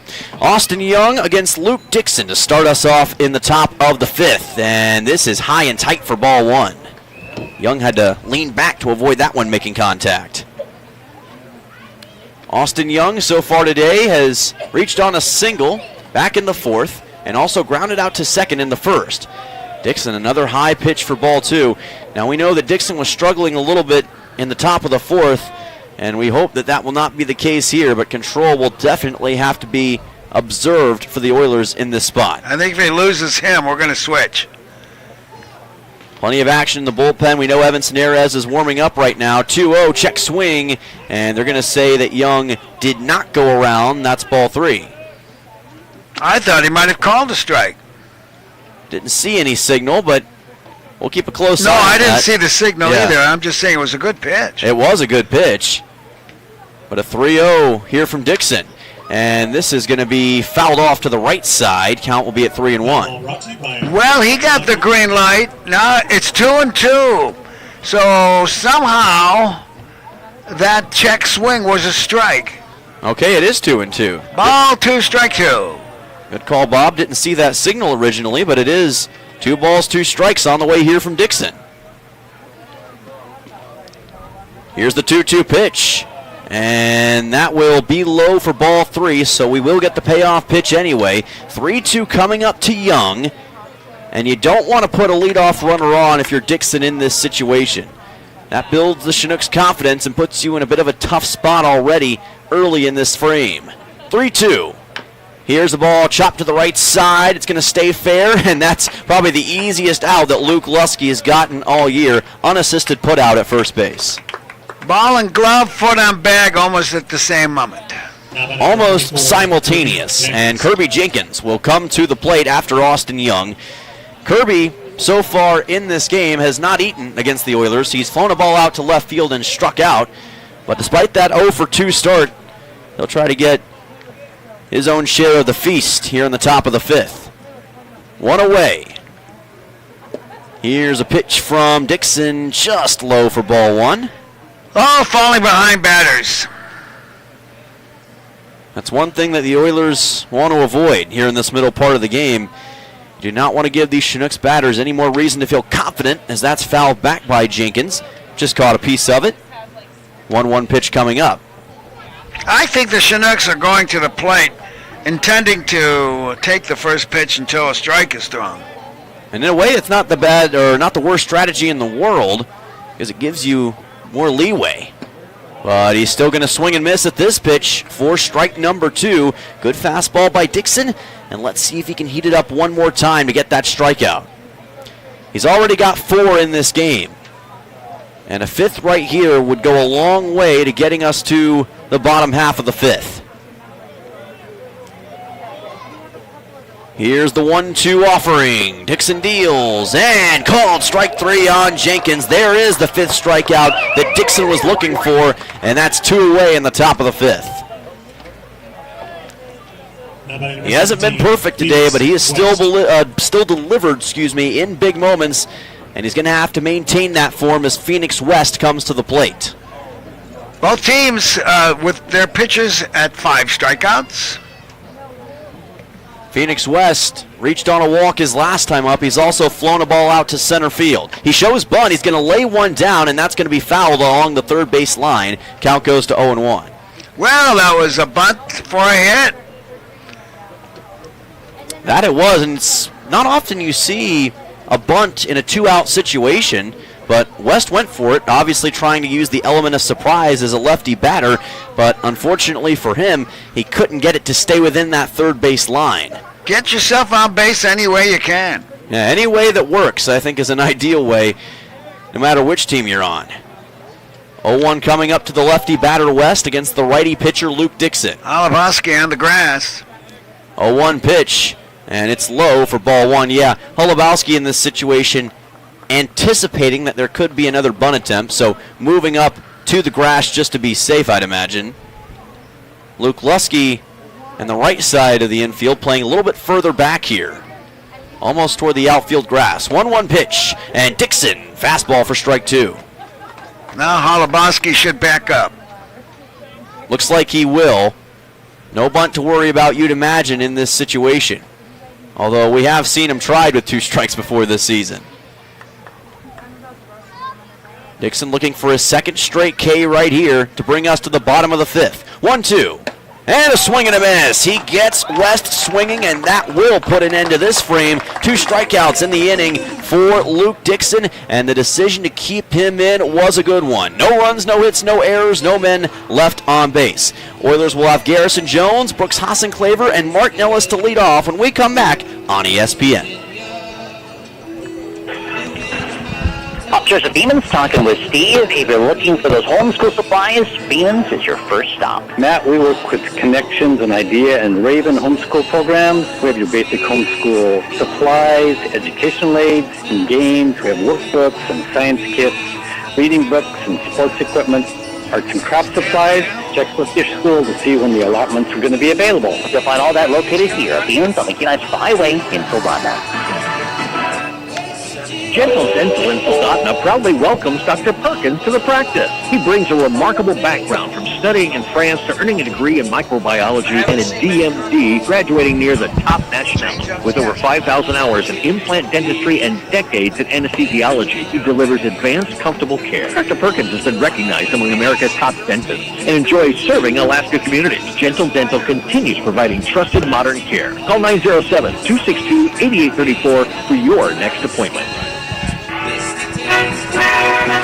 Welcome back. This is Oilers baseball on ESPN and on YouTube. Dylan Simmons, Bob Bird, Nick Sorrell joining you for the bottom half of the fifth inning. And on the Three Bears Alaska scoreboard, it is Chugiak Eagle River Chinooks 3 and your Peninsula Oilers 2. 4 hits for the Chinooks so far in this game, 2 for the Oilers, 2 errors for Peninsula, and 1 for Chugiak so far. 9, 1, and 2 due up in the order against Mason Trotter, who's still out there, Bob, after 75 pitches. He's done well. He's given up a single run in the second and in the third inning. The Oilers can tag him for distance. Now, besides the home run, there's some pretty good-looking foul balls that were really tattooed, but he's done the job that he's expected to do here. He's got a lead. In Jones' lone plate appearance, he grounded out to second base. Here's a pitch delivered toward the inside corner of the plate for strike 1 from Mason Trotter. Garrison Jones, the 9-hole hitter, didn't start yesterday. He's usually used either as a catcher or center fielder for the Oilers. This is well inside, almost the same looking pitch from Trotter, but the count evens at 1-1. Moyer at shortstop for the Chinooks is at the standard depth. I would have expected him shading a little bit to second base. 1-1 pitch. Jones showing bunt. He loves these bunts and pushes it over toward the third base side, and the ball's bobbled and dropped by Vassar as he was trying to make the throw to first, and Jones will reach on an error from Vassar. A tough call. He was on the sprint. If he tried to do that with his bare hand, he'd probably be a hit, but he had it in his glove. Actually, he never did. It just popped. Jones loves those bunts. That'll bring Brooks Hassenclaver to the plate. Top of the batting order brought to you by State Farm agent Christy Babcock. Start the next inning in your life with the top insurance team. E5. Hassenclaver to the plate after the E5 by Vassar. And a breaking ball low here from Trotter brings the count to 1-0. Hassenclaver has a walk and a called out. Of course, he's had back-to-back games with home runs. Leads the ABL with 4 on the season. No one else in the league even has 2 right now. Playing at a different level as of late. 1-0 pitch. Yes, there is somebody who has 2. You know who it is. Luke Lusky has 2. There you go. But no one has 3. There you go. Yes. Sorry for the slip-up, folks. Oh, no. It's a tremendous comment on the Oilers' bats this year. They have some good ones. Lusky, Hassenclaver, just to name a couple. And Hassenclaver looking to send this one to parts unknown. 2-0. Here's a ground ball through the right side for a base hit. It went right past Carter Reed and goes all the way to the right field corner. Jones will get the stop sign at third, and it's going to be a big-time single for Hassenclaver to the right side. So Garrison Jones with a hot grounder down the right field line makes it all the way to third. Hassenclaver with a single, and it went very deep, but he had no intention of going for a double. Now, he was content with the single in that situation. Not as explosive as some of the hits we've seen in the Chinook series from him, but still very effective. Biggest thing is the tying run is now at third base for the Oilers with no outs. Mark Nellis to the plate against Trotter. He shows bunt. Pitch goes above him as he pulls back, and the count goes to 1-0. I think he called a strike. Or did he call a strike? I do believe so. Well, before that ruling, we're going to get a meeting on the mound here for Chugiak, and we'll keep a close eye on what the decision's going to be here. There is action in the Chinooks bullpen. Haven't seen a call made yet, so I think this is going to be simply a let's talk about this and get things situated before this gets any worse. I think you're right, and I think also with that umpire's style of punching his arm forward keeps us right behind him in the dark as to some of his calls. Yeah, Number 12 for the Chinooks is a right-hander warming up. Looks like that was a strike, so count will be at 0-1. And you said that number 12 is warming up for the Chinooks, correct? Correct. right-hander. So we'll see if they will bring in a new pitcher here soon. It'll depend largely on how the Oilers do in this bottom of the fifth, as Trey Harper is the guy warming up in the bullpen for the Chinooks. So, well, the umpire just made certain gestures towards us here in the press box, but I have absolutely no idea what he meant. well, we'll see if we can get a clarification on the count soon enough. It is 0-1, so good call by Bob there. 0-1 pitch coming up to Nellis. Runners at the corners for the Oilers. Nellis chops this one over too short. Chance to turn 2. 1 out at second. The throw to first is not in time. Nellis safe at first. Jones scores, and we're all tied up here in Kenai. Jackrabbit bounce to short is what saved the double play, which would have scored the run anyway, but now we still have a runner on base. Haas and Clavers erased on a 6-4, and on a fielder's choice, Nellis gets an RBI coming home to scores Jones. 3-3 game here at Coral Seymour. Nolan Graw comes to the plate, and we saw Graw deliver an RBI single in his last at-bat. Here's a pitch low and outside by Trotter on a breaking ball. Count goes to 1-0. It was clutch because it was after 2 outs and a walk and a stolen base and a clean single. Trying to become a tremendous addition to this team in the month of July after playing just that first series against the Pilots. It's going to be a takeoff for Nellis here. Ground ball delivered to second. Throw to first will be in time for a 4-3. So that'll be out number 2. Looked like a hit and run. Certainly looked that way from our vantage point. Nellis will be in scoring position here as Graw grounds out and Luke Lusky will come to the plate. So I should be called a run and hit, but the nomenclature is locked in. Yeah, I can't change it at this point, but it would probably make a little more sense at this point in time, considering what usually happens in those spots. Luke Lusky already a solo home run today. Maybe he's got a 2-run homer in him right here.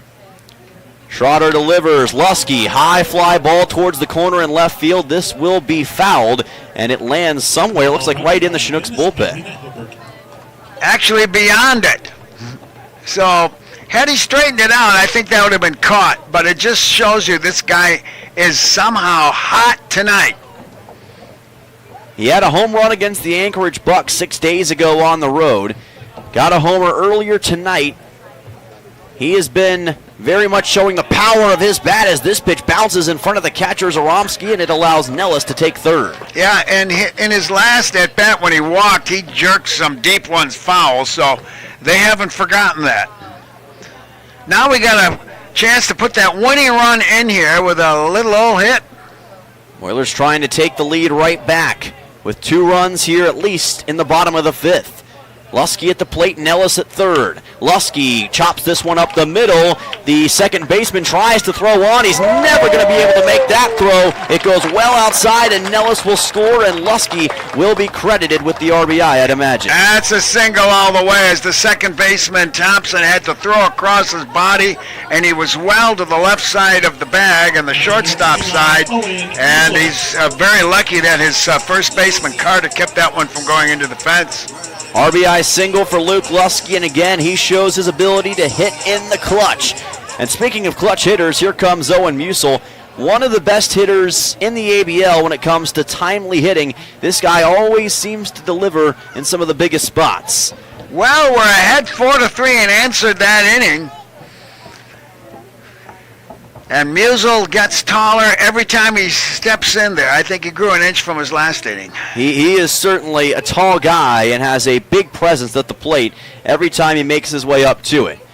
This pitch is going to be delivered low, and the count runs to 2-0. Trotter's still out there. Looks like they're going to try to make him get through this inning. Lusky with a high chopper and not the fastest man afoot, and he was very lucky that throw was offline. Yeah, Thompson had to make it falling away. Lusky takes off here. This pitch well to the outside. The throw is going to be going into center field.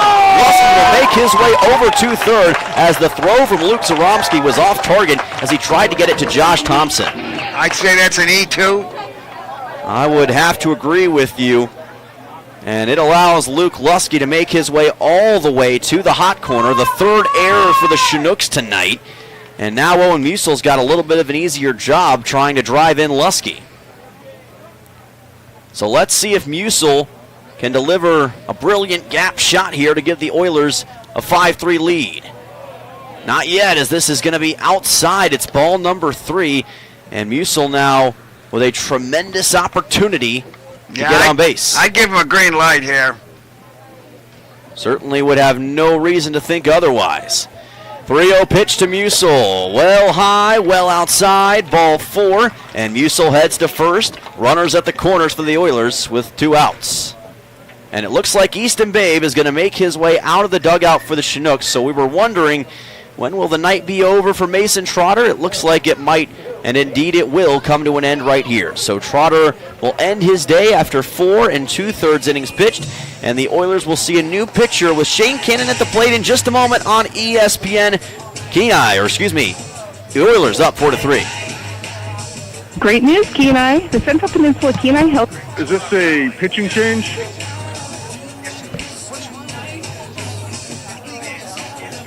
Is this a pitching change?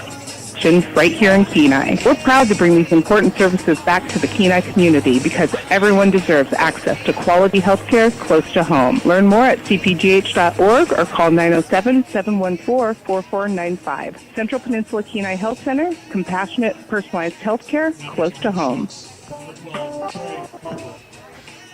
Thinking about a new place to land here on the Kenai Peninsula? At Ashman Krause Real Estate, we believe real estate should feel clear, calm, and personal from the very first conversation.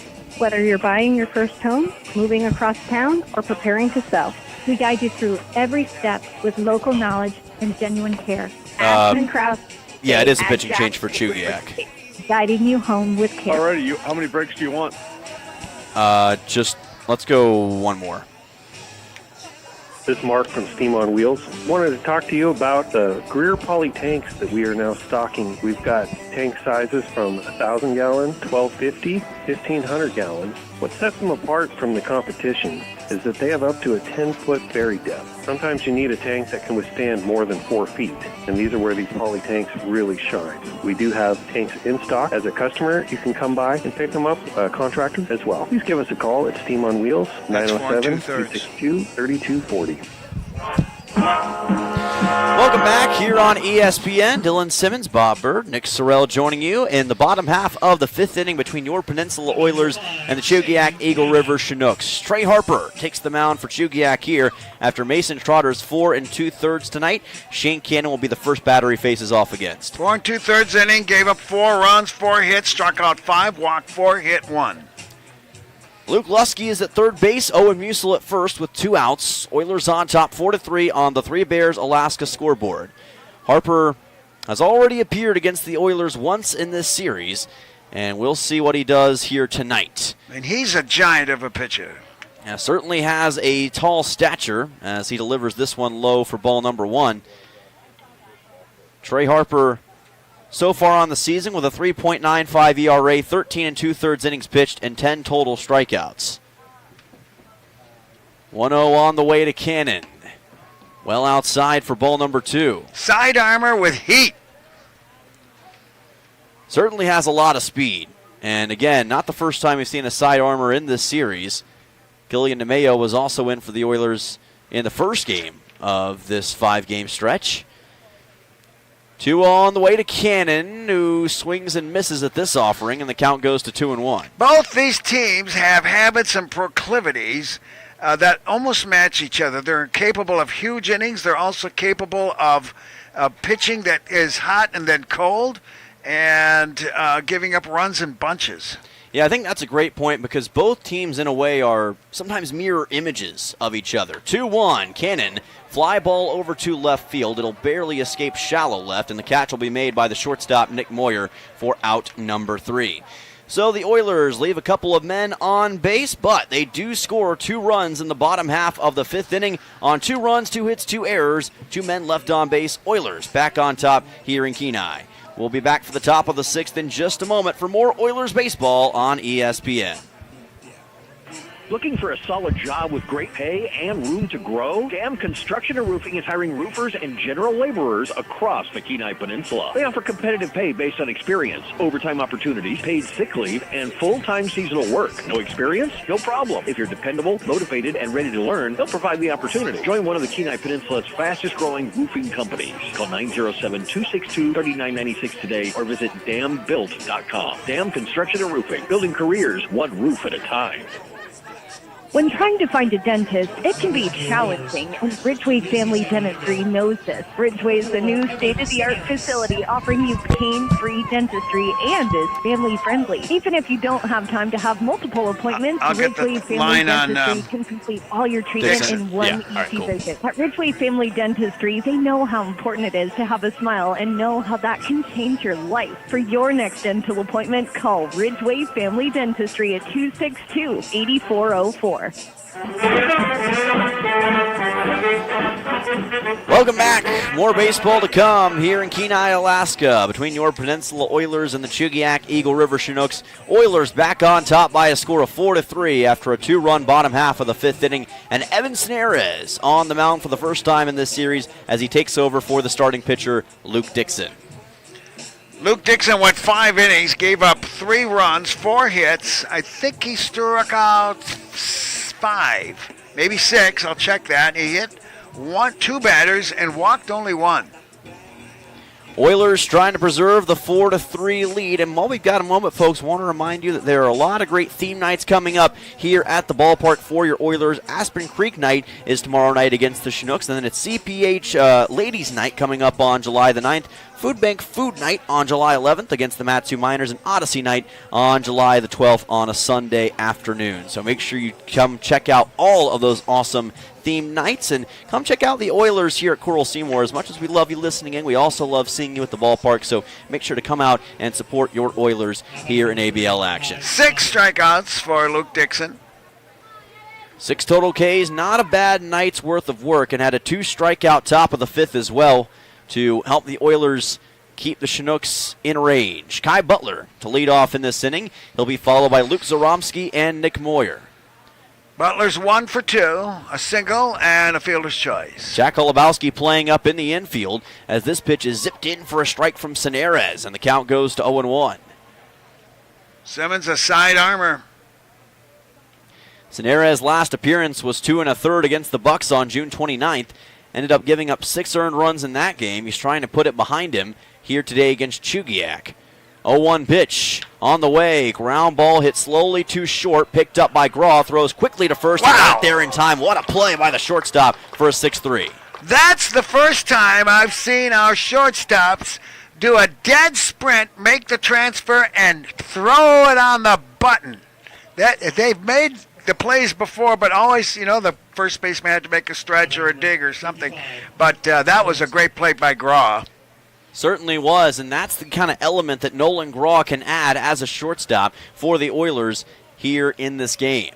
Luke Zaromsky comes to the plate, the number 6 man in the order, against Evan Senares. And Senares delivers this one to the outside. Another UC San Diego player for the Peninsula Oilers from Escondido, California. He's a freshman and the teammate of Shane Cannon. I can spell that after this next pitch.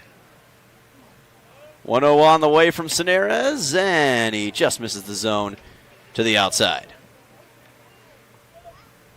Nick says it starts with an S, not a C. Escondido starts with an E, and then no, I'm talking about Senares' last name. Oh, okay, I got you. I didn't know. Make it clear. As this is going to be a ground ball delivered right to Lusky for an unassisted put out at the bag. Boys, he had it easy tonight. He has had a couple of easy outs for the Oilers. And I didn't know what you were referring to. I was like, is it Senares, his last name, or is it the town he comes from? Because I was thinking about Escondido, which... Right, if it started with a C, he probably had an Hispanic last name. But with an S, I'm not so sure. It's Seneres is how you spell it. Right. He's a fun guy to talk to. I've gotten to talk to him a few times over the last couple weeks. Loves the game of baseball as he places this one to the outside for ball 1. And obviously, like all these players for the Oilers, love the opportunity to come up here to Alaska and play baseball over the summer. Nick Moyer trying to deliver his first hit of the game and watches a strike come in from Senares to even it at a 1-1. Of course, I think it takes a certain kind of individual to want to come up to Alaska and play baseball up here. It's not for everybody, but these guys, both on the Oilers and Chinooks, have taken the opportunity and they're making the most of it as two of the best teams in the ABL right now. 1-1 pitch. Senares just to the outside for ball 2. Well, it's been an entertaining series. We're only about halfway through it when you consider a bomb victory for the Chinooks, a bomb victory for the Oilers, and now a scrap tooth and nail shot here tonight. Senares 2-1 offering is grounded over to the left side. Picked up, Graw bobbles it, and it's going to be an E6 that allows Moyer to get to first. Well, he has a slower grounder on his backhand and flipped behind his back. I thought, boy, if he comes up with that, he's a juggler. But not so. E6. Both of these teams usually pretty good at avoiding errors, but we've already seen 3 on each side today. Still 2 outs as Josh Thompson will come to the plate. Yes, and they're good at 2-out rallies. That's why I'm going to start to worry. Yes, we hope that does not take place here as Thompson comes to the plate. Oilers just need 1 out to bring this thing to the bottom of the 6th, but nothing is ever safe with these Chinooks in 2026. Senares a little bit low on this pitch for ball 1. I think Thompson was thinking about a bunt there and pulled it back in a hurry. Boy, there's a black cloud over left field. Taking a look at the Pilots-Bucks game, 6-6 in the top of the 8th at Mulcahy Stadium. That one's getting tight. Could be very interesting to see. Come on, Pilots. How that one ends out. Oilers fans, I'd say, rooting for the Pilots right now. 1-0 is high here from Evan Senares for ball 2. And it's interesting, in the month of July, the Oilers, with the exception of just a couple of games on the road, will play exclusively the Chinooks and Mat-Su Miners most of the way through the month. So we'll be seeing a lot more of Chugiak and Mat-Su down the road. 2-0 from Senares. Thompson showed bunt, pulled back, and that's in for a strike. Count it 2-1. Again, he's bunting for a hit. That he certainly is. And we saw Garrison Jones, with some help from an E5, get on base on a bunt earlier. You got to be very particular about where you place a bunt in these kinds of situations, but it can work for you. 2-1, no bunt shown here. Instead, Senares goes high on a fastball for ball 3. How many times have you seen pitchers fail to hit the strike zone after fake bunts? I've seen that a lot in high school and less so here. It somehow discombobulates the pitcher, I think. I think in a way it gets into your head a little bit because you're considering an extra possibility, and it maybe affects the trajectory of your pitch. 3-1, Senares, strike 2 on a fastball. Boy, that was a commanding pitch there. And now he can finish the job with a payoff pitch on Thompson to preserve the 1-run lead for the Oilers. Tying run is at first base for Chugiak, represented by Nick Moyer. A 3-2 offering on the way from Senares. And that's too far to the inside for ball 4. So the Chinooks will have 2 runners aboard as Thompson is at first, Moyer at second on a 2-out walk. And that brings on the 9-hole hitter, Carter Reed, for Chugiak. And the Chinooks now have the tying run in scoring position, down by 1. Carter Reed has struck out and reached on a hit by pitch so far in this game. Both of those opportunities were against Luke Dixon, and we'll see what the first baseman has here. As Bob mentioned, there's a ominous-looking black cloud over to the left side of the ballpark. Hopefully that'll stay away from here as that's strike 1 from Senares. Counted 0-1. Again, the thunderstorms build up against the Kenai Mountains, and then they move off of it towards us. It may hit us, it may not. That's quite typical this time of year. And that could be huge depending on when, if and when, that thunderstorm were to hit. Senares looks back towards second, delivers the 0-1 high for ball number 1. That was a slider. It was a bit of a breaking pitch. I'll tell you that these storms won't rain for long if they do come. in the event of a downpour, because this game is past 5 innings, it would be official, which is an important thing to keep in mind. Not saying it's going to happen, but just considering all possibilities. Here is a swing and a miss for Reed, and the count goes to 1-2. I want to tell you one of the strangest stories about baseball that I was involved in. We were losing something like 6-4 and put 6 runs across. We were ahead 10-6, and a thunderstorm showed up. But we were the visitors. Yes. And our coach wanted, the rally was in progress, he wanted the weakest player on the team to make it out. But he didn't. He hit a double. Cineras throws back to second, and they got the out on Moyer. Wow. What a pickoff by Cineras. And Shane Cannon to get out Nick Moyer, and that will take us to the bottom half of the 6th inning, and the Chinooks end up staying behind by 1. What a job to get the out, and we're off to the bottom half of the 6th. Your score remains Oilers 4, Chinooks 3. Back in just a moment on ESPN. Don't go anywhere. Ready to spice up your day? Playa Azul Mexican Restaurant in Kenai is serving a bold, authentic Mexican food made with love and packed with flavor. New to town or just passing through? This is your must-stop spot for amazing variety, unbeatable prices, and all your favorites. Enjoy the free salsa bar and kick back with cold beer or a glass of wine. Located just past the last traffic light in Kenai, headed north. Playa Azul is where the fiesta never ends. Come hungry, leave happy. Playa Azul Mexican Restaurant.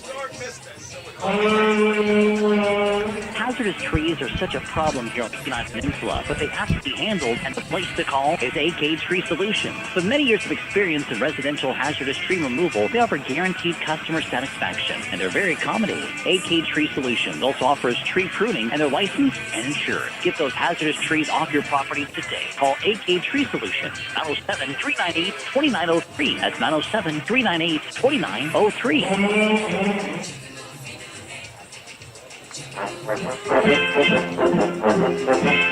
Back here on ESPN, Dylan Simmons, Bob Bird, Nick Sorrell joining you for the bottom half of the 6th as the Oilers are on top 4-3 on the Three Bears Alaska scoreboard. Well, it's not often you can pick a guy off a second. It was close, and it was a dramatic way to end the inning. I want to end that story because if you are the visiting team and you take the lead and then you get a rainout, you have to revert to the previous inning score. Yes. And that meant that we were going to lose that game if we didn't get an out and give the home team a chance to bat. And the storm went around us.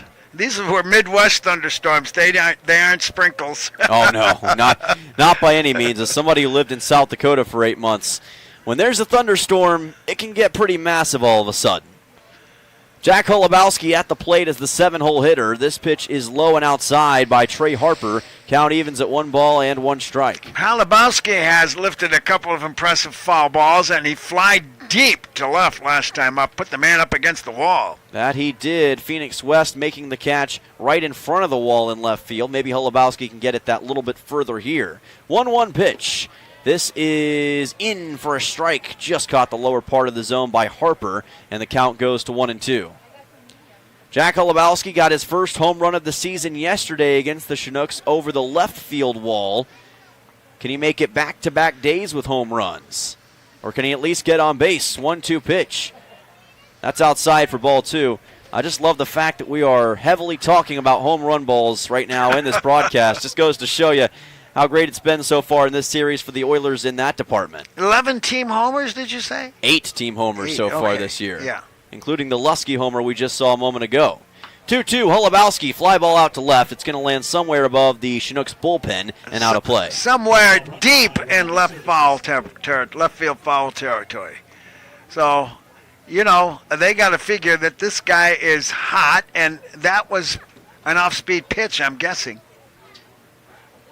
Look that way from our vantage point. 2-2 on the way from Harper. Delivered and zipped outside for ball 3. Good take by Holubowski, and he's worked himself to a payoff pitch here. Can Jack Holubowski get his first hit of the game? Top batting average on the team, one of the top batting averages in the Alaska Baseball League right now. We know he's very much capable. And instead, he's going to force a full count walk and make his way over to first to lead off the bottom of the 6th. Any leadoff walk is big.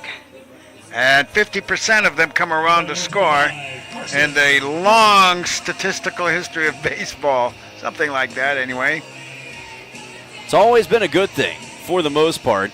Holubowski now has the number 5 batting average in the ABL, for those curious. So he's entered the ranks of the top 5. McCormick is getting a chit-chat here from the third base coach. He has struck out looking and grounded to third. And I think that ground out to third was very, very close to the line. And he's heading back for the dugout right now. Yeah, Dave Dawson having a conversation with Carson McCormick. I wonder if they'll want to bring in a pinch hitter here. Sometimes they do this toward the latter stage of a game if a guy's not hitting the way they want him to. McCormick's making his way back to the dugout, just surrendered his helmet, it looked like, but we'll see what the situation is.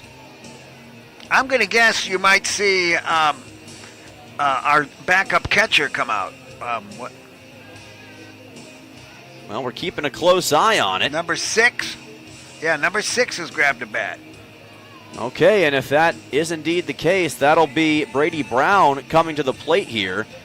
Now, Carson McCormick, in this game was playing over in left field. Brown can certainly work as an outfielder, so this is obviously, I think, the situation they're going to go with. Brady Brown comes in as a pinch hitter, will likely take over in left field after this for Carson McCormick. Jack Holubowski at the plate.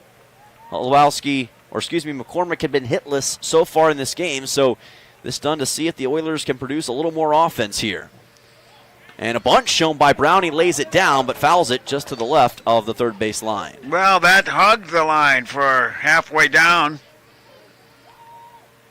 Perhaps he has good bunting skills that they were trying to call on. A lot of good bunters on this Oilers team. Of course, Garrison Jones, one of the first that comes to mind, but I've seen Mark Nellis as well lay down a couple of really good ones, and Brady Brown not to be slept on either. Another South Dakota State Jackrabbit, of which there are 3 at least former or current Jackrabbits in this lineup now, Graw, Lusky, and Brady Brown. And all 3 have made a pretty good impact on the Oilers this season. 0-1 pitch from Harper. He tried to bunt again. The throw to first now is not going to reach in time to Carter Reed. It was kind of skipped into him, and Holubowski just got back. Well, Carter Reed did a good job blocking that with his chest, and because I think they had him picked off. They were very close to doing so. The catcher, Zaromsky, almost able to get the out over there. 1-1 pitch, Holubowski with a pretty big leadoff. Here's the bunt from Brown. It's laid down. It's a beauty. The throw to first is in time from the catcher, Zaromsky, here to get the first out of the bottom of the 6th. But the sac bunt does its job and advances Holubowski to second. Boy, did that surprise me. He put that down the first base line, and it was so well done that I thought he had a chance of beating it out, and the catcher did a great job on the 2. Is what second base covering or not? Looked like the second baseman, Thompson, was ready to go in that situation. Garrison Jones will come to the plate as Holubowski makes his way over to second. And we'll see if the Oilers can take advantage of this opportunity. 9-hole hitter is on, lefty batter against Harper. Jones reached on a bunt earlier, and he lets a fastball go by here for strike 1. In an unusual situation, you have to write it down as a 2-4 putout, even though it was at first base. It did go to the first baseman. Okay. 0-1 pitch on the way to Jones with Holubowski at second. Here's a shot that is just looped to the right side foul. Count will be at 0-2. Over toward the Oilers dugout that time, and the cheap seats, as Nick calls them.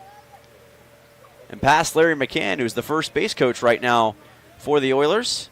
Talked to him yesterday on our Sweeney's Clothing pregame show, and he was very optimistic about the Oilers' chances of coming back in the series, and they've certainly proved it both yesterday and today. 0-2 pitch to Jones. That's a low offering from Harper, and the count goes to 1-2. Garrison Jones reached base on the E5 his last time up on a bunt attempt. He's also grounded out to second in this game.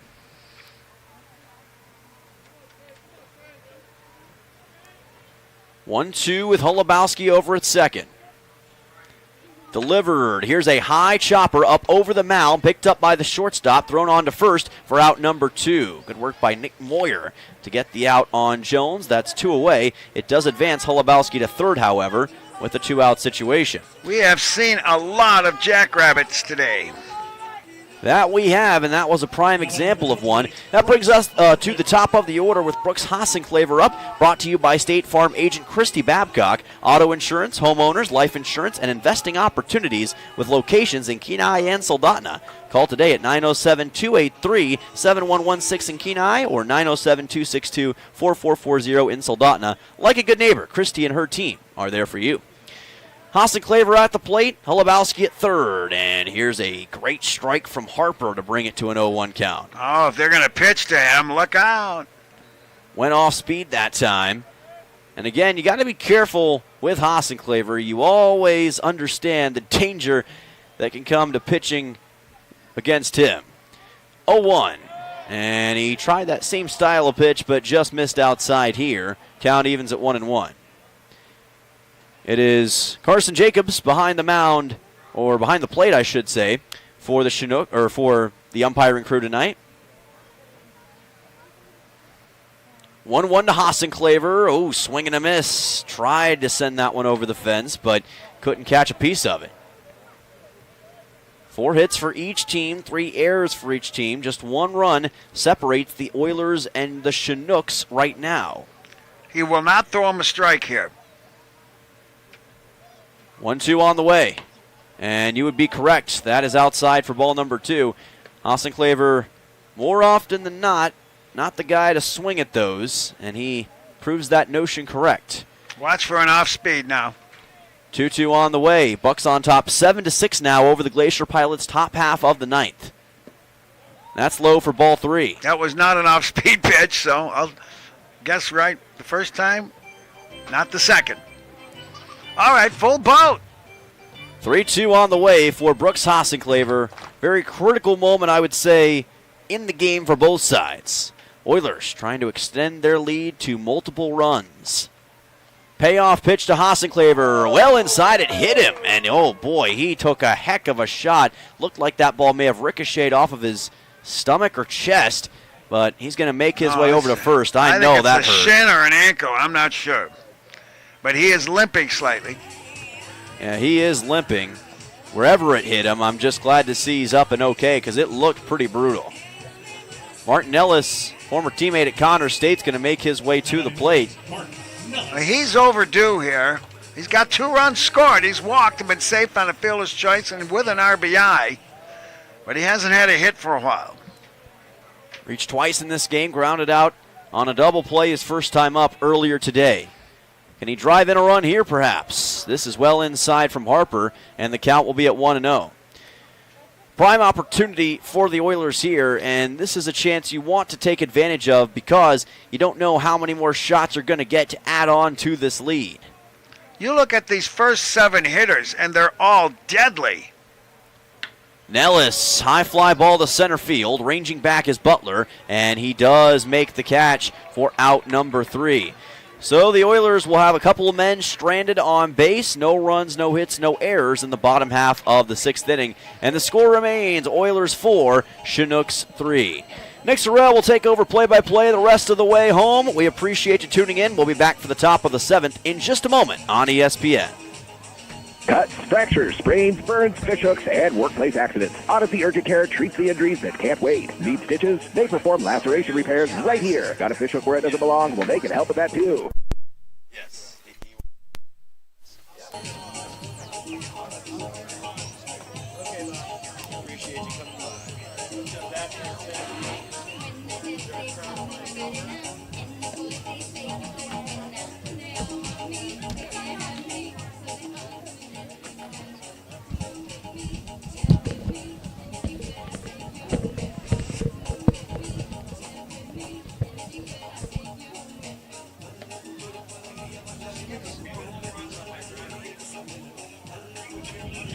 That's the idea. Play an extra. Play an extra.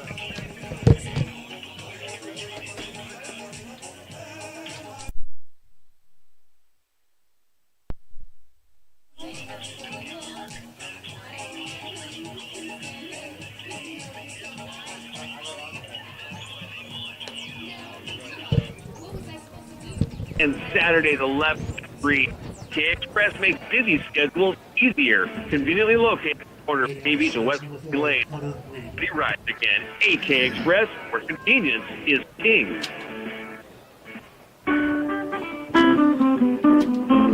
Thanks, Dylan, for those middle innings for play-by-play, and thank you, Bob, for being a part of the broadcast this evening. We go to the top of the 7th inning. It'll be the 9-1-2. No, excuse me, it'll be the heart of the order. Nope, yep, 9-1-2 hitters. I'm flip-flopping all around, checking the scorebook, and the first pitch from Evan Cineras into Carter Reed is in there for a called strike. Cineras, despite getting himself in a little bit of trouble in the last inning, has looked pretty solid since coming in relief. Waved at and missed.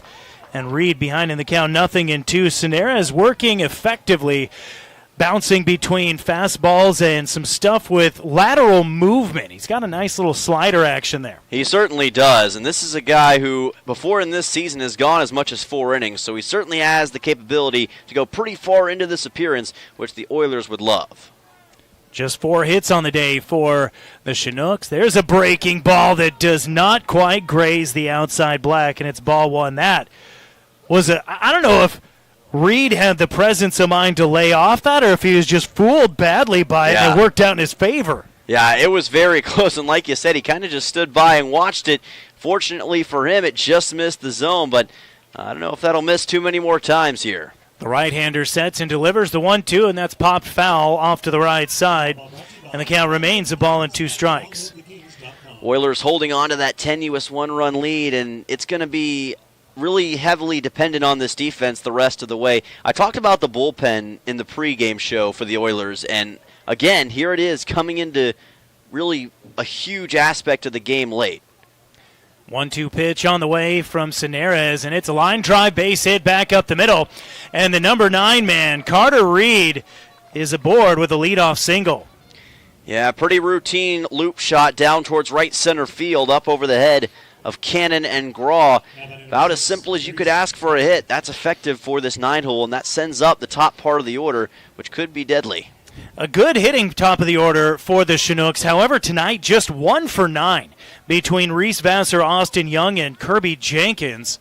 Cineras will face the right-handed hitting Vassar, who's 0 for 3. First pitch to Vassar, he shows bunt, pulls back, and the umpire here, Casey Moser, is hard to read sometimes, whether he makes a strike or a ball call. It's a very subtle strike call. Yeah, it's kind of just a quick pump of the arm, and that's your strike. So you got to be very attentive as to whether or not it's a strike. So got to keep a close eye on that. It looks like he did call it a ball. So 1-0. Here's the pitch. Shows bunt again. Popped off to the right side, and it's strike 1.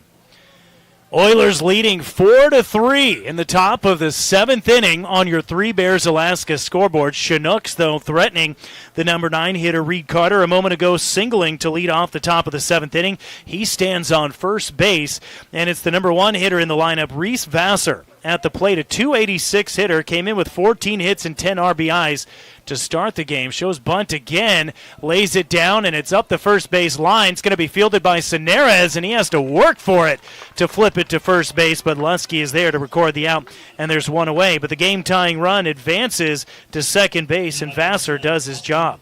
Yes, it does, and that was a great job by Cineras to chase that baseball down because it was hit really well off the bunt by Vassar. Cineras had to quickly get up to it, and then the presence of mind to get it to Lusky while facing the runner kind of in his way in that spot, so good job by Cineras. Now Austin Young, the designated hitter, is 1 for 3 tonight with a run scored. Scored on an error back in the 4th inning. The right-handed hitting designated hitter steps in and looks at a called strike on the outside part of the plate. Unless, again, yeah, that is a called strike. Yeah, just caught that outside corner for Cineras. He's been doing that a little bit in this game. Likes that breaking ball and fastball action to the outside. Just got that one to catch. The right-hander with a pure slider. Not so much the sweeper action you see these days in MLB where it's very much all lateral motion. Yes. Here's the 0-1. That's down and on the bottom part of the corner of the plate. And it's 0-2 on Young, who finds himself way behind in the count. Young grounding out in the first inning and grounding to first base in the 5th. And then singled and scored, as we said, back in that 3-run fourth inning for the Chinooks. On second base, it is Carter Reed. Sonares will give him a long look. Now he tries to pick him off, and he's back in safely. Remember, they got Nick Moyer on a pickoff earlier at second base, which is very hard to do. Tried to do it again to Reed, but this time Reed, a little bit more attentive of the situation, got back. Shane Cannon practicing his Dance Dance Revolution. Dancing back and forth behind second base. Looks like he's going to do it again. Now he retreats. The 0-2 pitch on the way. Fouled back to the screen. And the count remains 0-2. Kirby Jenkins is on deck. And if he is able to reach, or Austin Young, potentially it would be Phoenix West due up later in the inning. At that point, we'd probably have ourselves a tie ball game.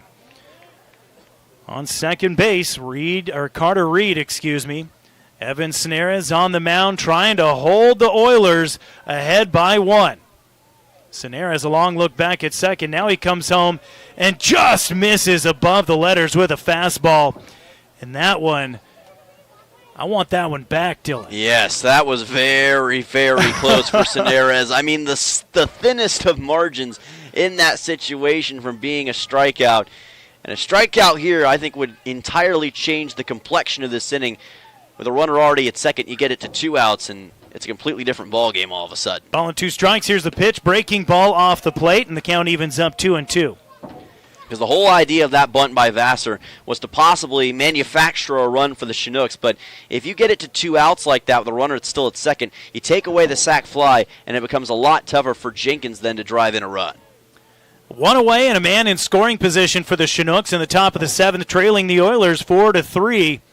Evan Sonares on the bump. The right-hander checks second base, comes home, and a foul tip back to the screen. And Austin Young battling here in the 7th. Yeah, what a great battle between batter and pitcher right here. Young's doing a fantastic job of just keeping himself alive in this situation, making contact with the baseball, trying to get Sonares to blink here. It's going to take a lot of fortitude for Evan to fight off the hard-charging Young right now.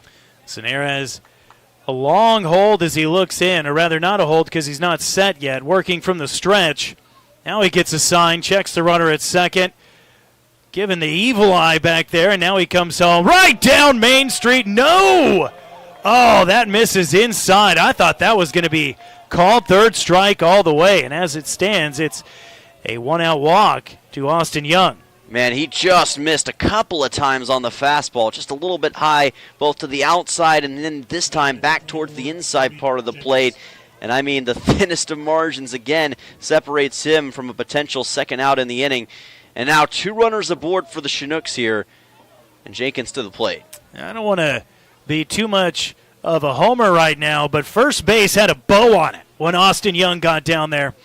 After that 3-2 pitch, now 2 on with 1 out. Kirby Jenkins digs in, the right-handed hitting right fielder. Sonares will check the runner at second, fires home, and a ground ball goes off the ankle and right to McGraw. It's at the shortstop. The relay on to first for the double play.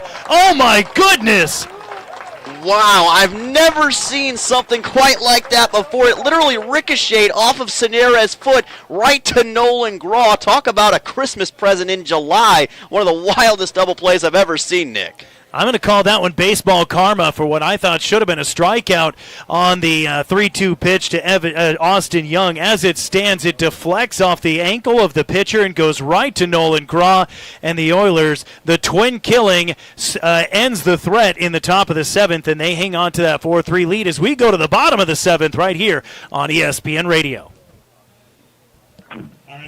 Everyone knows the struggle. The DMV keeps bankers hours while they're stuck at work. That's where AK Express rolls in to save the day. They handle the services people need, and that's why they want you. Open until 6 p.m. Monday through Friday and Saturdays 11 to 3. AK Express makes busy schedules easier. Conveniently located at the corner of East Beach and West Poppy Lane. Everybody rides again. AK Express, where convenience is king. Let's go fishing. Let's go see Alaska. Whatever your adventure is, Three Bears Alaska is here to help your adventure. They're a one-stop shop with easy to get in and out fuel pumps. Great for RVs, boats, campers, recreational trailers, work trailers, pretty much anything. And with locations in Cooper Landing, Sterling, Kenai, and the Nilchik, you're on your way. Three Bears also has groceries for your adventure, fishing and camping gear, a liquor store, ice and fishing licenses as well. For your next adventure, stop by Three Bears Alaska.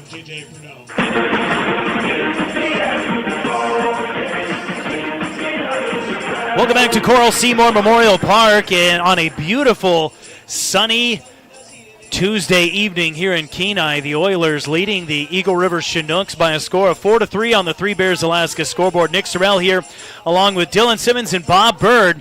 The Oilers score one run in the second, another in the third. Then they surrender the 2-0 lead to the Chinooks in the top of the fourth inning. The Chinooks put up 3, take a 3-2 lead, and the Oilers get it back in the bottom of the fifth. Now they lead 4-3.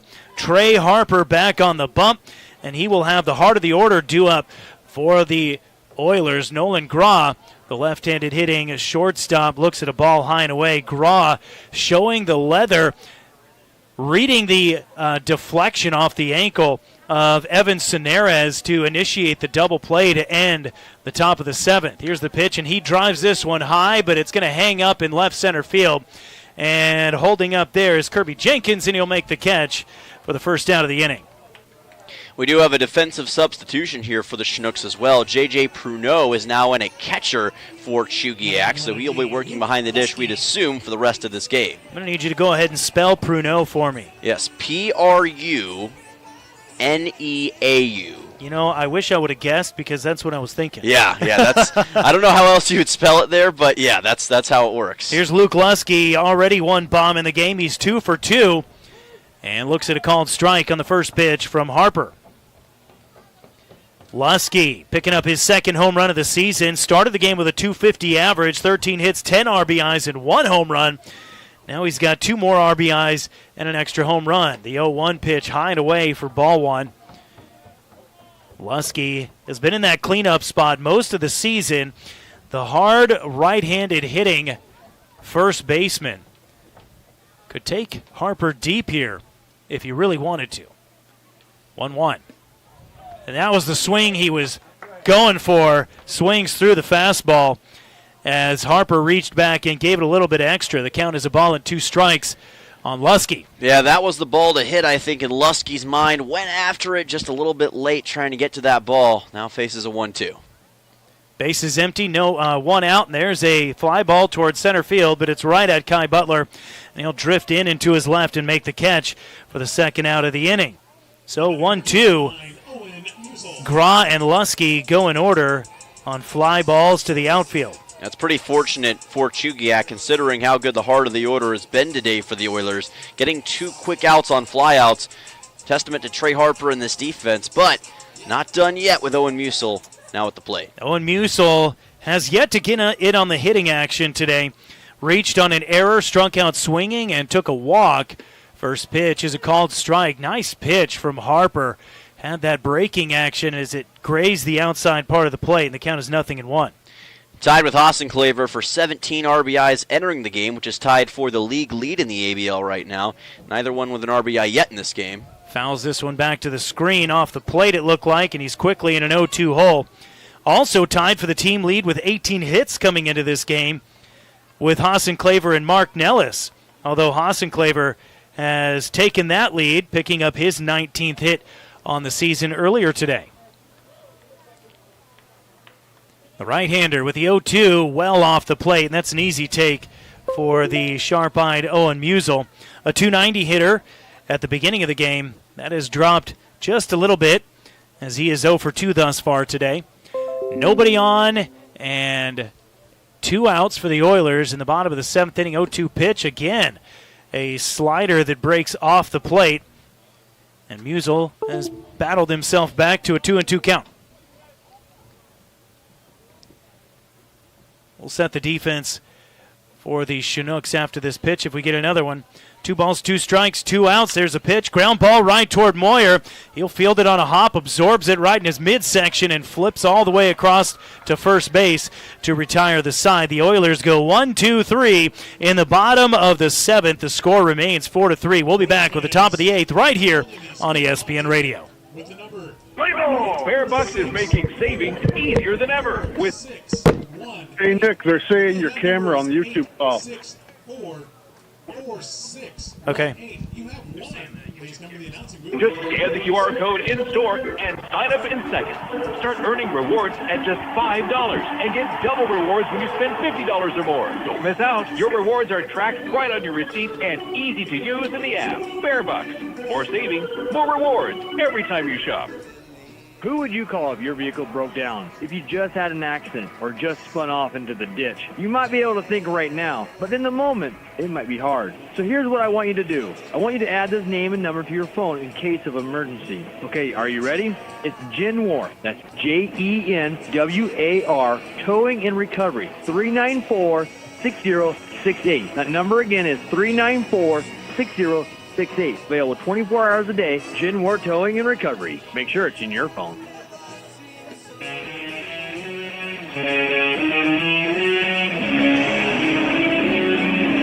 We go to the 8th inning. Nick Sorrell here in the Dan Gensel broadcast booth at Coral Seymour Memorial Park, along with Dylan Simmons and Bob Bird. Caleb Manuel, our broadcast producer, back in our K-Beach studio. Unlike the first 2 games in this series, which were beatdowns, the first one, the Chinooks rocking the Oilers 18-7. The Oilers responding last night with an 11-4 win. This one going down to the wire. The Oilers nursing a 1-run lead as we head to the top of the 8th inning. Evan Cineras back on the mound for his 3rd inning of work. He'll face the 4, 5, and 6 hitters for Chugiak. That's going to be Phoenix West to lead things off. West is 0 for 2 today, but he did score a run after taking a walk in the 4th inning. Last night, West was 1 for 3 with a run scored and 2 RBIs in the game. Cineras getting his first look at West since entering the game in the 6th inning, and the first pitch is a fastball for a called strike. Kai Butler due up after West, and then it'd be Luke Zaromsky. Phoenix West, again, no batting gloves. Likes to go with the bare hands. The 0-1 is a pop-up, but foul as it twists back and out of play. And everybody over there on the third base side cover their heads up wisely. You never know where those are going to go, especially when you got the sun beating right into your eyeballs as it is glaring in from behind the clubhouse and the first base dugout. Clouds looming over the third of the left field fence. They're dark that way. They get a little lighter straight over the field. Here's the 0-1, or rather the 0-2, and it's high and away, and the count is a ball and 2 strikes on Phoenix West. West was a fly out to center field in the 2nd inning, walked and scored in the 4th, and struck out swinging in the 5th. One of 6 strikeout victims for Luke Dixon. 1-2 on the way. Fly ball toward right field, and that's going to drop in and get all the way to the base of the fence. Fielded by Hassencleaver. Throw comes in, and it was close, but it got underneath the glove of Nolan Graw. And leading off the top of the 8th with a double is Phoenix West, and he missed a home run by couldn't have been more than 10 feet. It is a high wall all the way around the outfield here at Coral Seymour, so it's tough to get it over with a line drive style hit like that. But now Phoenix West is 1 for 3 today. Kai Butler will step in. A game-tying run for the Chinooks, 180 feet away. Butler, 1 for 3, singled in the 2nd inning and was stranded on third base. Reached on an error in the 4th, came around to score as a part of that 3-run Chinooks rally, and grounded out to the shortstop in the 6th inning. First pitch to him is at the knees for a called strike. Cineras did have a runner in scoring position to lead off the 7th inning. Carter Reed singled himself aboard and then took second on a sacrifice bunt by Reese Vassar. But a double play, we talked about that, the one that deflected off the foot of Cineres, excuse me. There's a tapper foul backing out of play. And the count is no balls and 2 strikes on Kai Butler. And now, with a runner on second base, Phoenix West, who led off the inning with a double. Kai Butler leading this Chinooks squad with a .368 average coming into this game. Has a chance to tie it, but we'll see what Evan Cineres has to say about that. The right-hander takes a long look back at second, now comes home, and that one is way outside. It's a wild pitch. Sprinting down to second base is Phoenix West. And ball 1 on that count was not the pitch that Cineres was hoping for. Yeah, placed that one well to the outside and well low that time. And again, the speed of West makes that almost a certainty anytime you get a pitch of that nature. Don't need to make it any easier for him. We got a couple guys warming up in the Oilers bullpen. Try and pick up those numbers here in just a minute. Justin Parks looks like he is starting to stretch out as well. He's been a solid guy in relief. As it stands here, now we've got Kai Butler in a 1-2 count, tying run at third base, and a fastball comes in high and tight on Butler, and the count evens up 2 balls and 2 strikes. Phoenix West led off the inning with a no-doubt double to the wall in right field and took third moments ago on the wild pitch from Cineres. Oilers trying to hang on to this 4-3 lead, but with no outs and a man at third, that may be difficult. There's a chopper foul over to the third base side, and the at-bat continues for Kai Butler. Well, this is a critical moment in the ball game for both the Oilers and Chinooks. Peninsula's up 4-3 right now, but that lead is very tenuous, and Butler, of all the guys for Chugiak to be at the plate right now, probably nobody they'd rather have than Butler. After that 6-hit performance on Sunday, had some effectiveness yesterday, and trying to see if he can tie this game up right here. This is the guy the Chinooks want. He's got to be a league leader with 21 hits this season, now 22 after a single. And fastball comes in, and it's ball 3. That one looked very good, but it's 3 balls and 2 strikes. Now with a full count, and the game-tying run 90 feet away, no outs for the Chinooks in the top of the 8th inning. We'll see what Cineres can dial up. Payoff pitch. Swung on and missed, and down goes Butler swinging. And now had a little breaking action on it. First strikeout of the game for Evan Cineres, and it was a big one. Oh, that was absolutely massive because you're already down with a runner at third. And Butler, again, a guy who's so effective at the plate. You got to get some sort of momentum back, and you got to try to break this up for the Chinooks. So that's a big way to get things started in the top of the 8th. And we do have a pinch hitter coming in here for Luke Zoromski.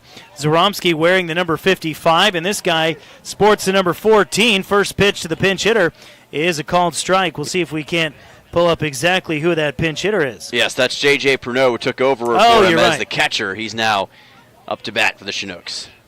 We covered that already. Where was I at?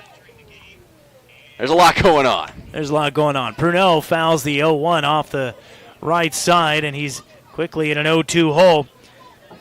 Cineres, a chance to do something special here. The game-tying run at third base. He gets one of the hottest hitters in the Alaska Baseball League, Kai Butler, to strike out swinging on a full count. Now he's got J.J. Pruneau in an 0-2 hole. Shakes off the first sign from Garrison Jones. Now he gets one he likes. Long hold at the chest and the delivery. Ground ball back to the second baseman. The throw home is, it was in time, but it bounced in. Garrison Jones unable to corral it.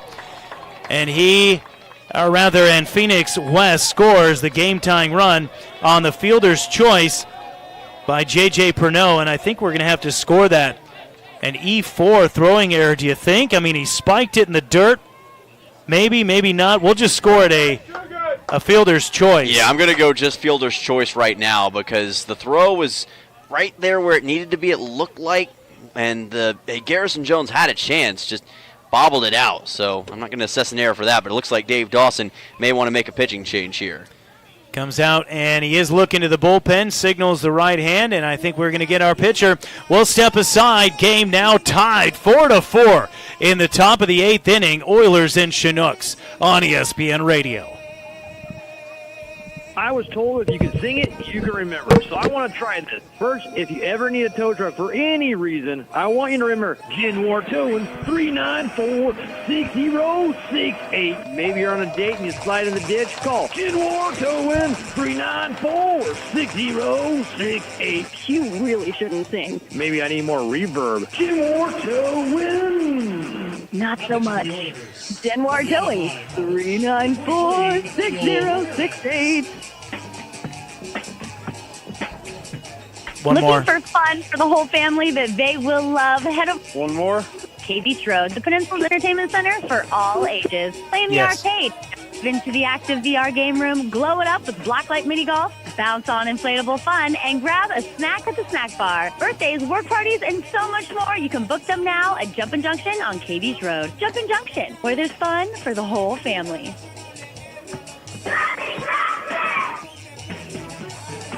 Hi, this is Justin Ruffridge. There's nothing like a small town. It's real community. And that's one of the reasons I'm raising my family here. It's also why I own and operate Soldotna Professional Pharmacy, because I believe a small town pharmacy is where people get the best care. Our customers aren't just customers, you're our friends and neighbors.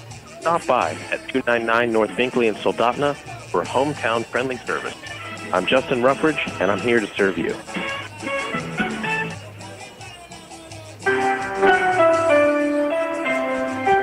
New pitcher on the mound for the Oilers is the right-hander, Nathaniel Ramirez.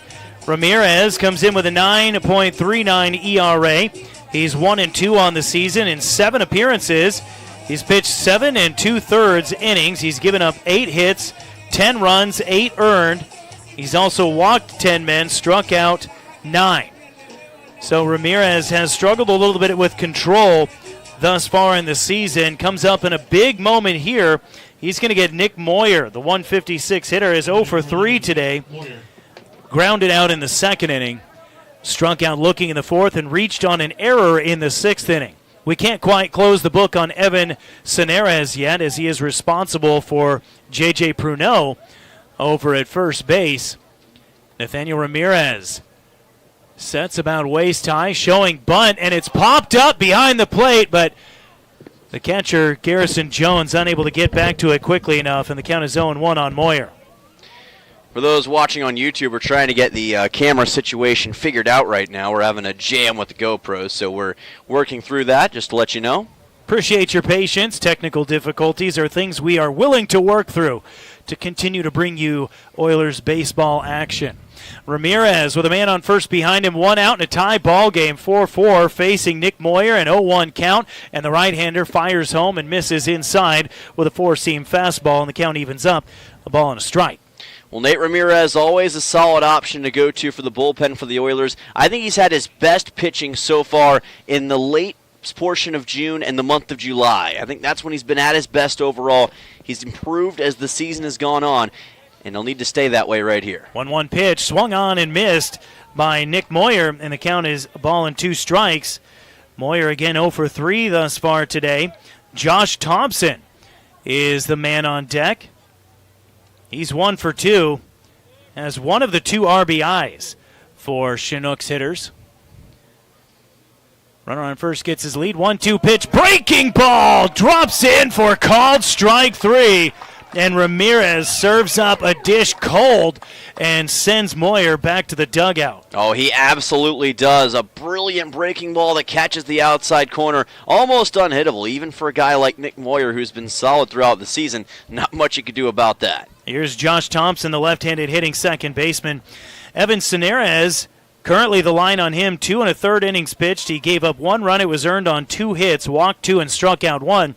But he is responsible for that runner at first base. Speaking of that runner, Ramirez will give him a nice peek over the left shoulder before he sets and delivers the first pitch to Thompson, and it's down in the dirt for ball 1. Fans here at Coral Seymour treated to beautiful weather for the second straight night.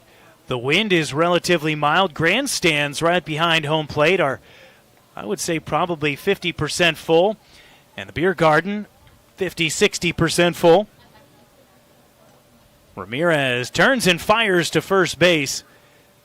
And sliding back in safely was Pruneau. At this point, with 2 outs and the guys just on first base, tie ball game, I wouldn't be worried so much about the man at first base. I'm thinking just go home and attack the guy at the dish. Yeah, it's all about getting an out in this situation right now, and I think Ramirez does understand that. Comes home, and a foul ball flared off to the left side. And the count is a ball and a strike on Josh Thompson. Grounded out to second base in the third inning, singled, and drove in a run as part of that 3-run rally for the Chinooks in the fourth inning, and took a walk in the sixth. Runner on first is J.J. Pruneau. 2 outs. The Chinooks have tied the game here in the eighth inning. We're knotted up at 4 apiece. Nathaniel Ramirez, the relief pitcher, has Thompson in a 1-1 count. Comes home with a fastball. And I don't know what Thompson was looking for, but that was a juicy fastball, and he just watched it go by for strike 2. Yeah, I'm with you on that one. I'm not sure if he thought that thing was going to curve to the outside or inside late, but that looked about as routine of a fastball strike as you could ask for. It was a little bit on the lower outer part of the plate, and that is a tough pitch to hit, but still. 1-2 count, 2 outs. Runner on first. Here's the pitch. Ground ball to the right side.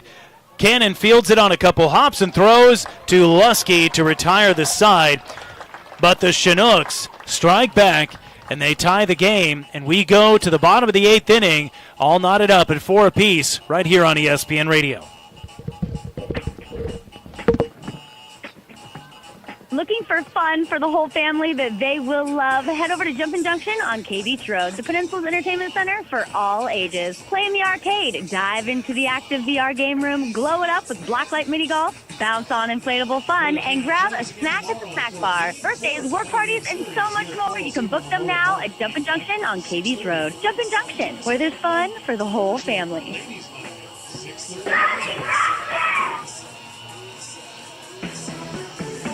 Hi, this is Justin Ruppert. There's nothing like a small town. It's real community. And that's one of the reasons I'm raising my family here. It's also why I own and operate Soldotna Professional Pharmacy, because I believe a small town pharmacy is where people get the best care. Our customers aren't just customers, you're our friends and neighbors. Stop by at 299 North Dingley in Soldotna for hometown friendly service. I'm Justin Ruppert, and I'm here to serve you.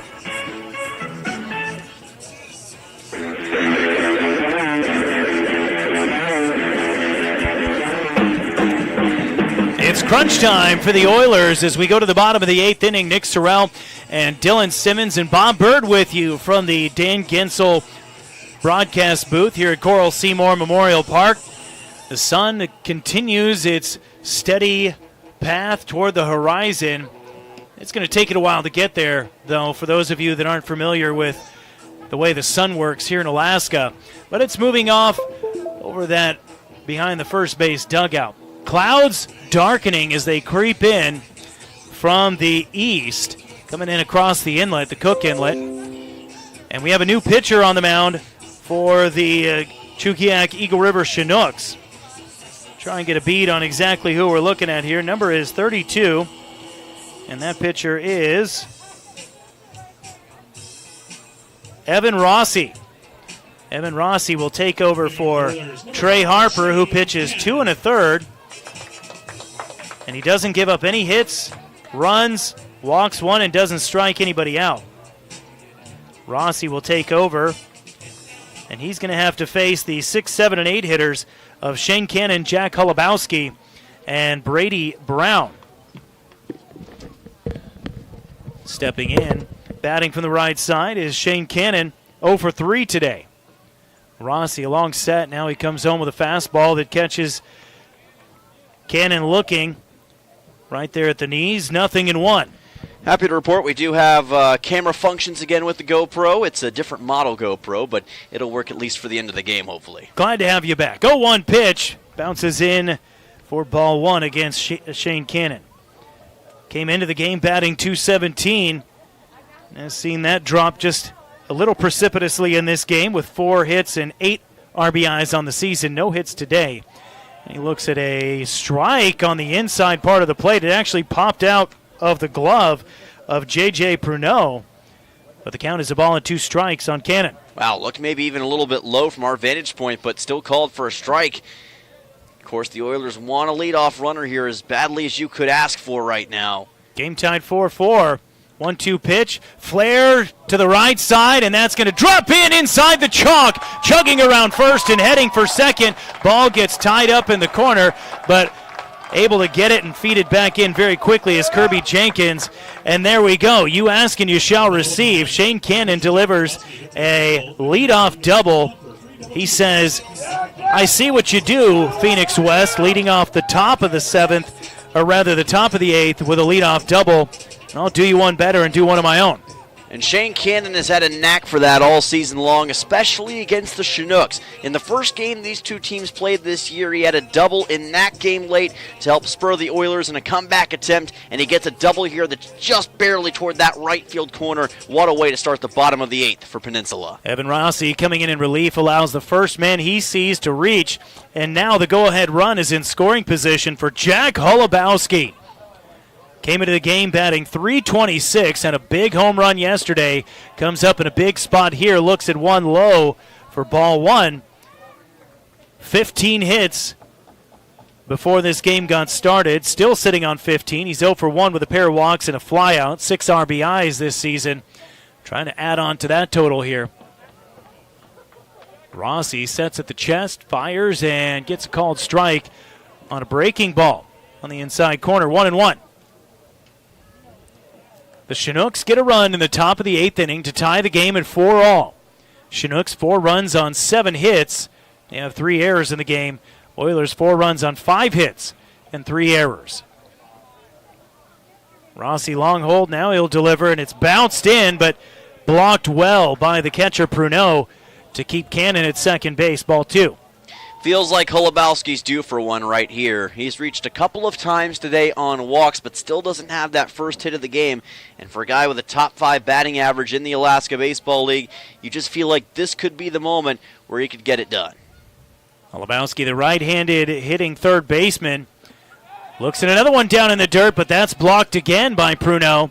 And Cannon dances around about 12 feet off second base and then trots his way back. The count is 3 balls and 1 strike. Here's a guy who loves a hitter's count. Oh, he absolutely does. And give credit as well to J.J. Pruneau there for keeping the ball in front of him in that situation. Could have had a couple of wild pitches that could have gotten Cannon to third and then home, but he's able to keep it in front of him. 3-1 pitch. Flared foul off to the right side, and the count goes full on Jack Holubowski. We've already had 1 home run in the game. That was a leadoff jack by Luke Lusky in the second inning to put the Oilers on top at the time, 1-0.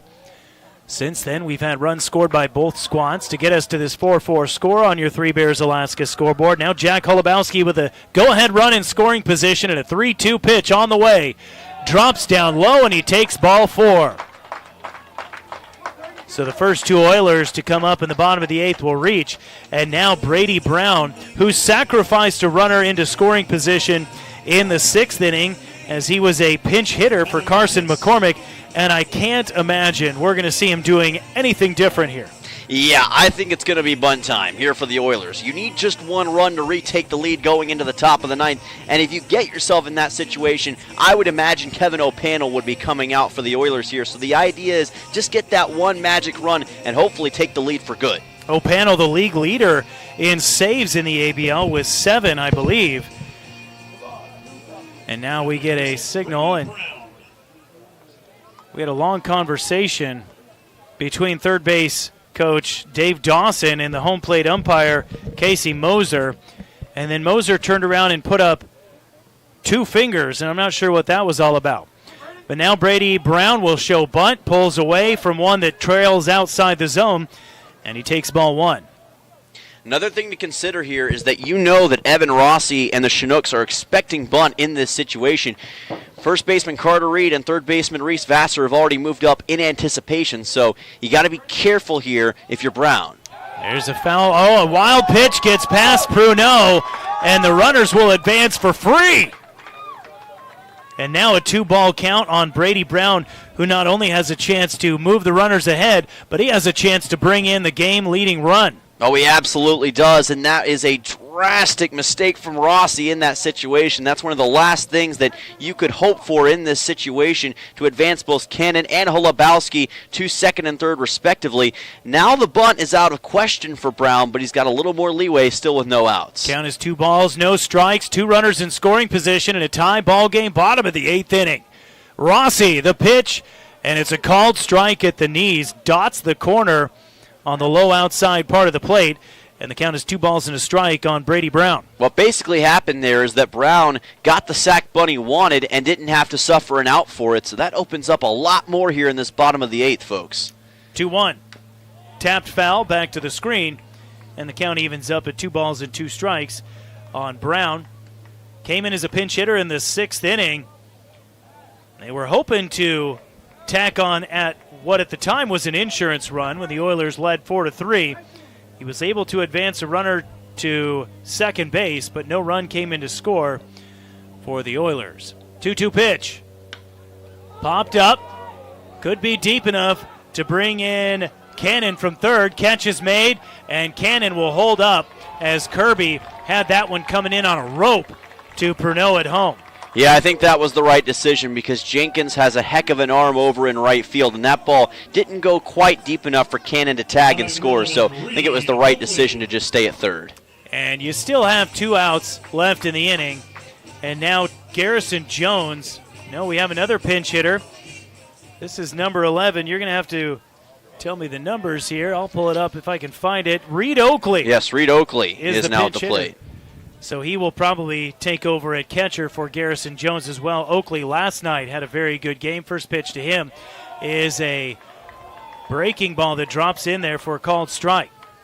Yeah, right now, Evan Rossi and the Chinooks are looking for outs any way they can get them. Sac fly could still very much be a factor here. I think if you're Reed Oakley, you're just trying to get this thing into the outfield by any means necessary. Infield playing up here, Nick. Everybody on the grass. Fastball inside corner for another called strike. Evan Rossi showing some grit. Gets the fly out to right field that wasn't deep enough to score the runner from third base, and now he's pushed Reed Oakley against the ropes in an 0-2 count. 2 men in scoring position with 1 away in the bottom of the 8th inning. Game tied 4-4. Pitch comes in, and it gets past Pruno. Here comes Cannon, and the Oilers take the lead on a wild pitch. That's been the biggest thing that Evan Rossi has had trouble with in this inning is the wild pitches. It was a wild pitch that advanced Cannon and Holubowski to second and third, and it's a wild pitch here that brings in Cannon to give the Oilers the lead run. So the count is now a ball and 2 strikes on Reed Oakley, who last night in that 11-4 win was 1 for 4 with an RBI and 2 runs scored. Down to third goes Jack Holubowski, and the pitch from Rossi is high for ball 2. The count now 2 balls and 2 strikes. And those dark clouds, they forecasted rain this evening, or a chance of rain. And the dark clouds have settled in, and they're moving quickly in from the east over Oiler Park here. They blotted out the sun. 2-2 pitch on the way, and it's called strike 3. The crowd doesn't like the call. Reed Oakley doesn't like the call. But that'll roll the lineup over back to the top of the lineup. Yeah, that one, I can see the argument on both sides. It looked towards the high part of the outside corner, and I can understand why Oakley wanted to lay back on that. Still getting adjusted to the home plate umpire zone in that situation. Decided to hold back and ended up biting him. But again, that's why that wild pitch is so important, and they're going to intentionally walk Brooks Hassenclaver here, it looks like. That's a wise decision. So that'll put him on first base. And Jack Holubowski on third. So runners on the corners with 2 outs. Top of the order brought to you by State Farm agent Christy Babcock. Start the next inning in your life with the top insurance team. Mark Nellis, who's 0 for 2 today and 2 runs scored, steps in, right-handed hitter to face the right-handed pitching Evan Rossi. And he drives one deep, but it's going to hang up over mid-center field. And Kai Butler will settle underneath it, and he'll make the catch to retire the side. But the Oilers pick up a run on a wild pitch by Evan Rossi, and they lead 5-4. And it's O'Pannell time, I'm going to assume. Yes. A chance to extend his league-leading saves total as we go to the top of the 9th inning on ESPN Radio. Hello, I'm Marty Hansen, owner and manager of Eyewear Express. Let's talk about your money. Let's talk about getting up at 0:30 to make a buck. Whether you're working in the hospital, one of our schools, or in the rain and snow, or you spend weeks away from your family. Eyewear Express knows the value of your money. And we promise the glasses we sell you mean as much to us as your money does to you. Eyewear Express will build you eyewear that are worth the money you use to pay for them. Expect the best from Eyewear Express, located in the Peninsula Center Mall, Soldotna. When you've been involved in an accident or suffered at the hands of someone else's negligence, we can help you assess whether you need an attorney and whether we can add value to your case. This is a small community, and we want to make sure that our community members are taken care of. We offer free consults to help you determine what insurances might be available to provide a full and fair recovery for you and whether we can add value to your case. Call us at Earhart, Elsner, and Cooley to schedule a free consult. 907-283-2876.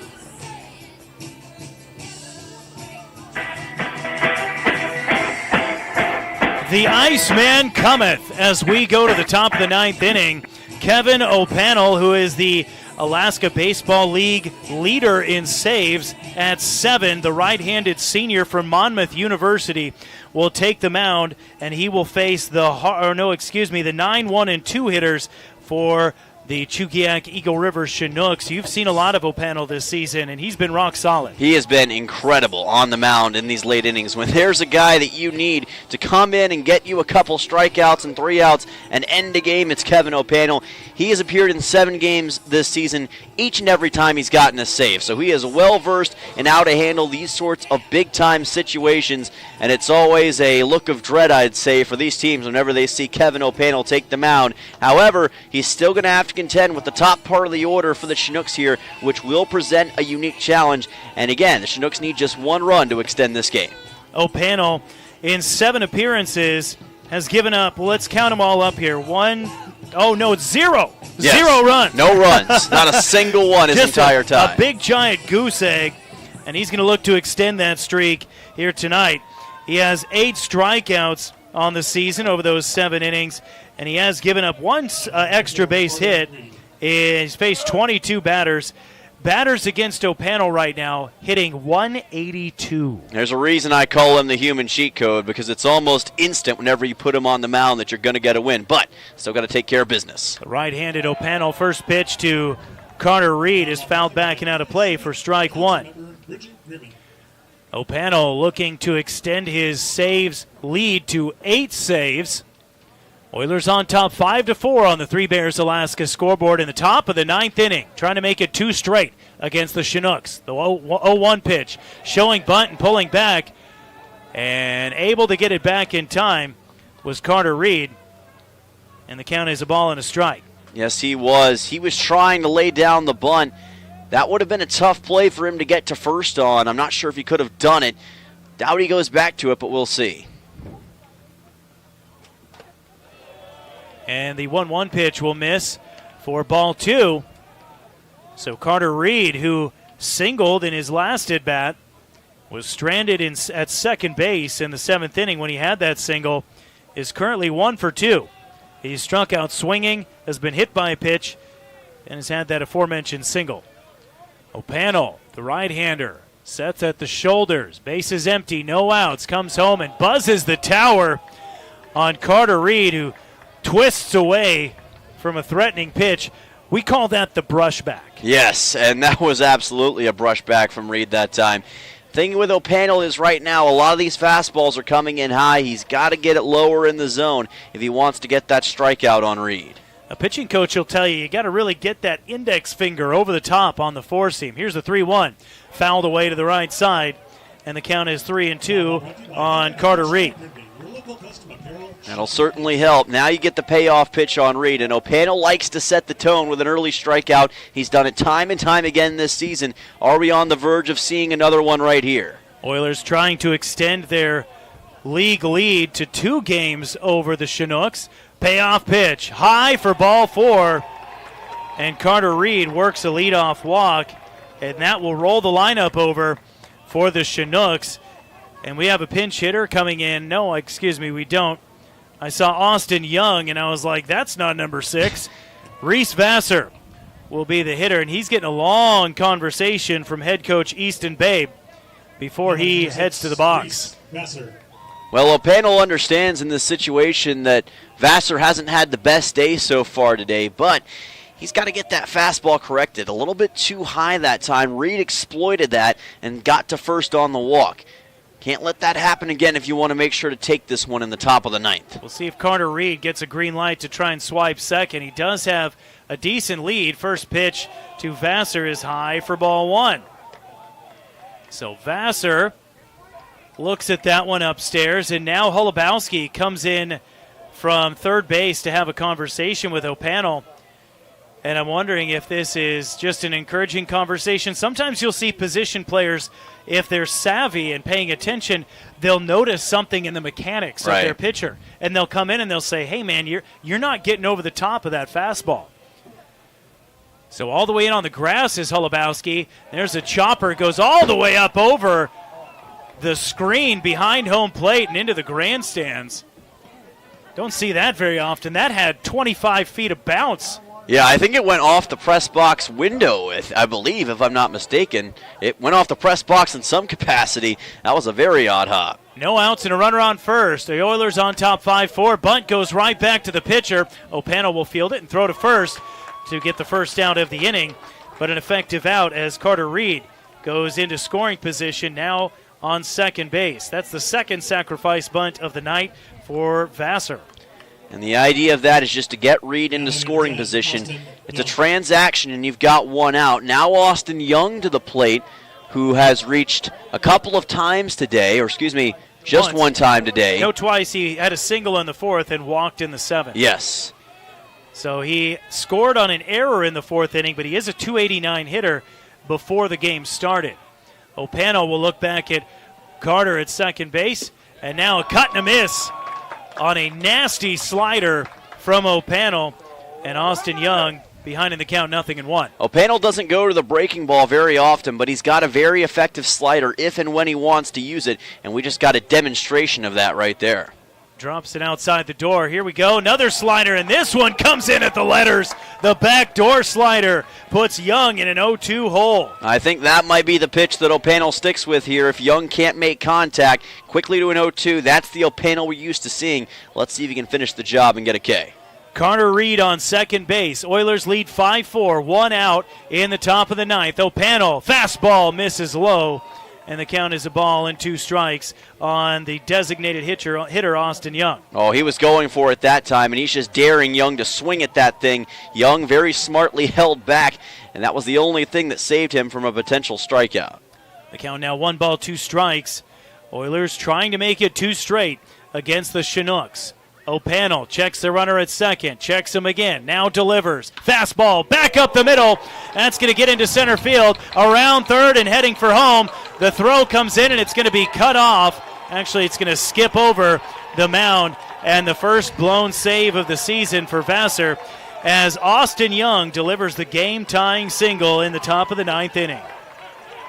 First time we've seen anybody score a run against Kevin O'Panel all season, and it is a pretty simple drive up the middle by Austin Young. That's why that the Oilers didn't want to face a large part of this top of the order if you could help it. And that walk that we saw in Carter Reed, so crucial here. All of a sudden we're tied 5-5 and still just one out. And now it's going to fall to the Oilers to either break the tie in the bottom of the 9th or come back. There's a foul ball off to the right side from Kirby Jenkins on the first pitch he sees from Kevin O'Panel. Now, how does O'Panel respond? This is unprecedented territory for him this season. He's usually been oh so dominant in the 9th inning, just gave up his first run of the season. How does he respond to that in this situation? Run is in to score. Carter Reed comes in on the RBI single by Austin Young, who is now on first base. O'Panel with the pitch, cut on and missed by Kirby Jenkins. And the count, a ball and a strike now on Jenkins. That's a little bit more like it. Just again, right towards that lower part of the zone, get Jenkins to swing on it, make the batter aggressive. O'Panel will set after he gets his sign. Long hold, now the 1-1 pitch. Runner does not go. Pop-up. Towering pop-up into shallow center. Coming in from right field is Brooks Hassenkleber, and he'll make the catch after calling off the second baseman, Shane Cannon, and there's 2 away. Good easy out for the Oilers in that situation, and most importantly, it keeps Young at first base, and at least for the moment, out of scoring position. Now you got to get that final out on Phoenix West to give your team a chance to walk it off in the bottom of the ninth. Phoenix West, who doubled and scored in his last plate appearance, also took a walk and scored earlier in the game. First pitch to him is fouled right back to the screen, and the count is 0-1. O'Pannell has allowed the game-tying run to come in here in the top of the ninth inning. A leadoff walk to Carter Reed came back to bite him. Reese Vassar sacrificed Reed over to second base, and then Austin Young drove him in with an RBI single. Young now on first base. Phoenix West at the plate. Fastball does not catch the plate, says home plate umpire Casey Moser, and the count is a ball and a strike on Phoenix West. Just a little bit high that time. Again, that's what he was struggling with earlier in this frame. You just don't want that theme to return. Game tied 5-all in the top of the ninth inning. 1-1 pitch, high, ball 2. And that has been the labor for O'Pannell in the ninth here, is trying to get on top of that four-seam fastball. Most of those misses have been high. And now here comes the pitching coach, Caden Tharp. Caden Tharp, yes, for the Oilers to have a conversation.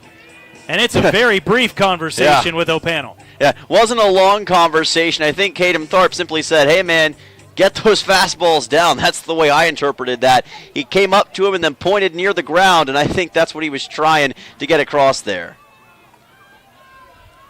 So he'll head back to the dugout. O'Pannell, a 2-1 count to the cleanup hitter, Phoenix West, for the Chinooks. Fastball popped a mile high over to the first base side in foul territory, and it's just going to get out of play. And the count evens up, 2 balls and 2 strikes. You know a guy is bringing heat when every ball that's in the air is way in the air. Yes, when you see it basically in the clouds, you know that this pitcher is bringing the heat. And O'Pannell, he does have some of the most serious fastballs in the ABL. And speaking of clouds, what was a gorgeous evening has turned into a dour scene as the dark clouds have rolled in over Coral Seymour Memorial Park. Runner on first, 2 outs, 2 strikes, 2 balls to Phoenix West. O'Pannell delivers. There's another foul ball, high and out of play, off to the right side, gets behind the cheap seats and over to the parking lot. And that was in car territory, but I didn't hear any groans, so I don't think anything got hit. Yeah, on that right side, there's a lot of cars, usually the players' cars that are over there, and hopefully there won't be a discovery for anybody later after this game's over. We are tied 5-5 in the top of the ninth inning. The Chinooks have tied it on an RBI single by Austin Young. 2 outs. Here's the 2-2 pitch to Phoenix West, and it misses high and away, and the count runs full. Yeah, 3-2 coming up here, just a little bit to the outside. He is facing a lefty batter in this situation. A little unorthodox for O'Pannell. Statistically isn't quite as good against the lefty batters, and West challenging him here as he's done against many pitchers this season. Payoff pitch. Swing and a miss! And down goes West, hacking, and the Oilers get out of it, just giving up the 1 run. And now they have a chance to win this in the bottom of the ninth with the heart of the order coming up. Nolan Graw, Luke Lusky, Owen Musel. We'll be right back right here on ESPN Radio. Hello, I'm Marty Hansen, owner and manager of Eyewear Express. Have you ever bought new glasses for your little darling and they're lost or twisted into a figure 8 before you even get home or take that first picture? Well, if you got them at Eyewear Express, we'll replace the frame for free. Let me say that again. If they lose or break the frame, we'll replace it for free. So relax and expect the best from Eyewear Express in the Peninsula Center Mall, Soldotna, 260-9199. When you've been involved in a car accident, getting healthy is the most important thing. Having an advocate that can go out and get a full and fair recovery for you should not be something that you have to worry about. When people have been injured and suffered catastrophic injury or huge medical bills, other insurance companies can come and try to reduce your recovery. It's imperative to have someone that knows how to fight with these insurance adjusters look out for your interests. At Earhart, Elsner, and Cooley, we want to add value to your case to ensure a maximal, fair recovery.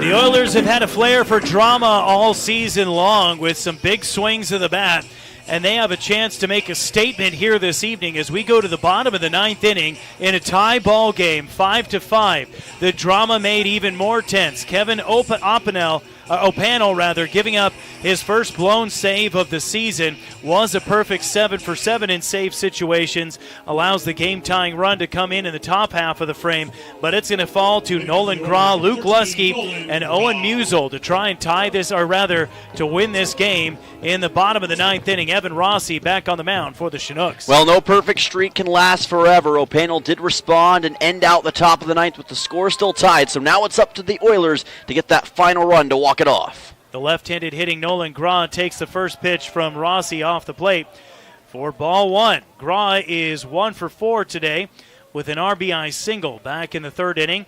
He struck out looking once, grounded out to second, and flew out to right field. And he looks at a called strike on the 1-0 pitch. Just his second game back as an Oiler as well, has already made a big impact in these last couple games. How big of an impact would it be if he caught on base here to lead off this bottom of the ninth? Last night he was 2 for 3 with an RBI and a run scored, and he drives a line drive into right field to lead things off with a single in the bottom of the ninth inning. Well, we were just talking about it. What if he could get on base? That's exactly what he did. Great drive into right field on the fastball, right through Josh Thompson and Carter Reed, and now the winning run is aboard, and look who's coming up. It's Luke Lusky. Luke Lusky tonight is 2 for 3. A single and an RBI in the fifth inning, and a mammoth home run and an RBI in the second inning. He's also scored the one run on that home run, and the big right-hander steps into the box and looks at a called strike on a breaking ball that catches the outside part of the plate. How aggressive will they be with Graw as well? Does he want to try to take second? Not a big leadoff right now, but again, you just need the one run here in the bottom of the ninth, so that'll be something we'll also have to check on.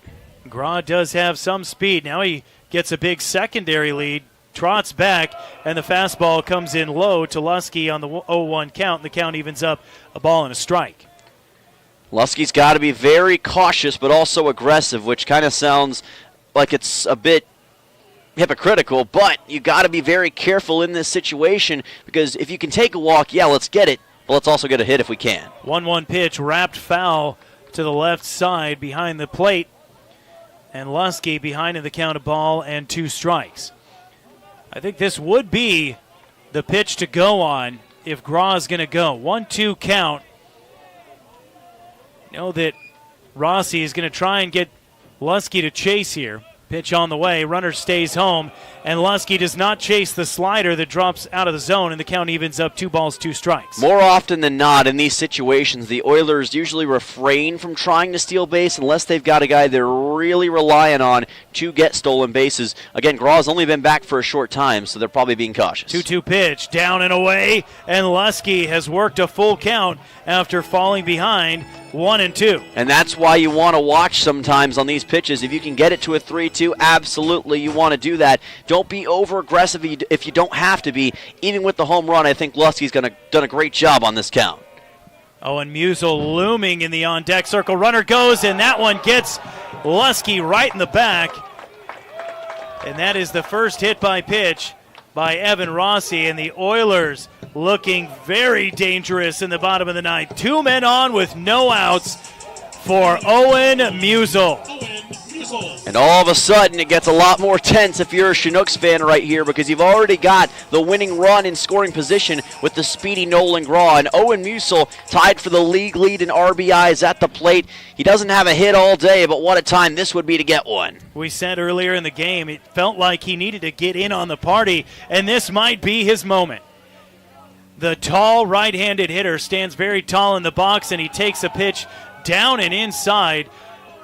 A great move by Pruneau, the catcher, to keep that in front of him and keep the runners at first and second. The count 1-0 on Musel. Boy, a lot of pressure on Evan Rossi in this situation, trying to keep these guys at first and second and trying to take away Owen Musel's chance to win the game. You can only imagine what he's having to deal with in this situation. A lot to balance, and I don't envy it. Musel with the 1-0 count. Pitch on the way inside, and he twists the hips out of the way, and the count is 2-0. And thinking about it from the Chinooks' perspective, do they want to try a different pitcher? Don't see anybody in the bullpen in this spot, so they're going to, I think at least for the moment, rely on Rossi if they have to. But how aggressive will they be if it gets any worse? 2-0 count, runners on first and second, no outs, bottom of the ninth, tie ball game, and Musel takes the ball this time outside, and the count goes 3-0. You know me. I don't like watching 3-0 pitches go by. No. You know that Evan Rossi has to throw a strike here. And if you're Owen Musel, I say this is your moment, man. Give this one a ride. 3-0 pitch. And he does take a strike on the inside part of the plate, and the count is 3-1. Now, in my defense, that was not a pitch to swing at. Yes, that was a good pitch to take. Right. I think you've got to have that balance of aggressiveness and location of the baseball, and I think, like you said, Musel probably better off not swinging at that. Still a hitter's count here. 2 on, no outs. Musel at the plate. Tie ball game. 3-1 pitch.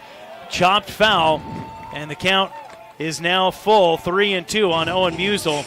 Evan Rossi allowed a single to lead off the inning to Nolan Groff. Then he hit Luke Lusky on a full count pitch to put runners on first and second with no outs, and now another full count to Owen Musel.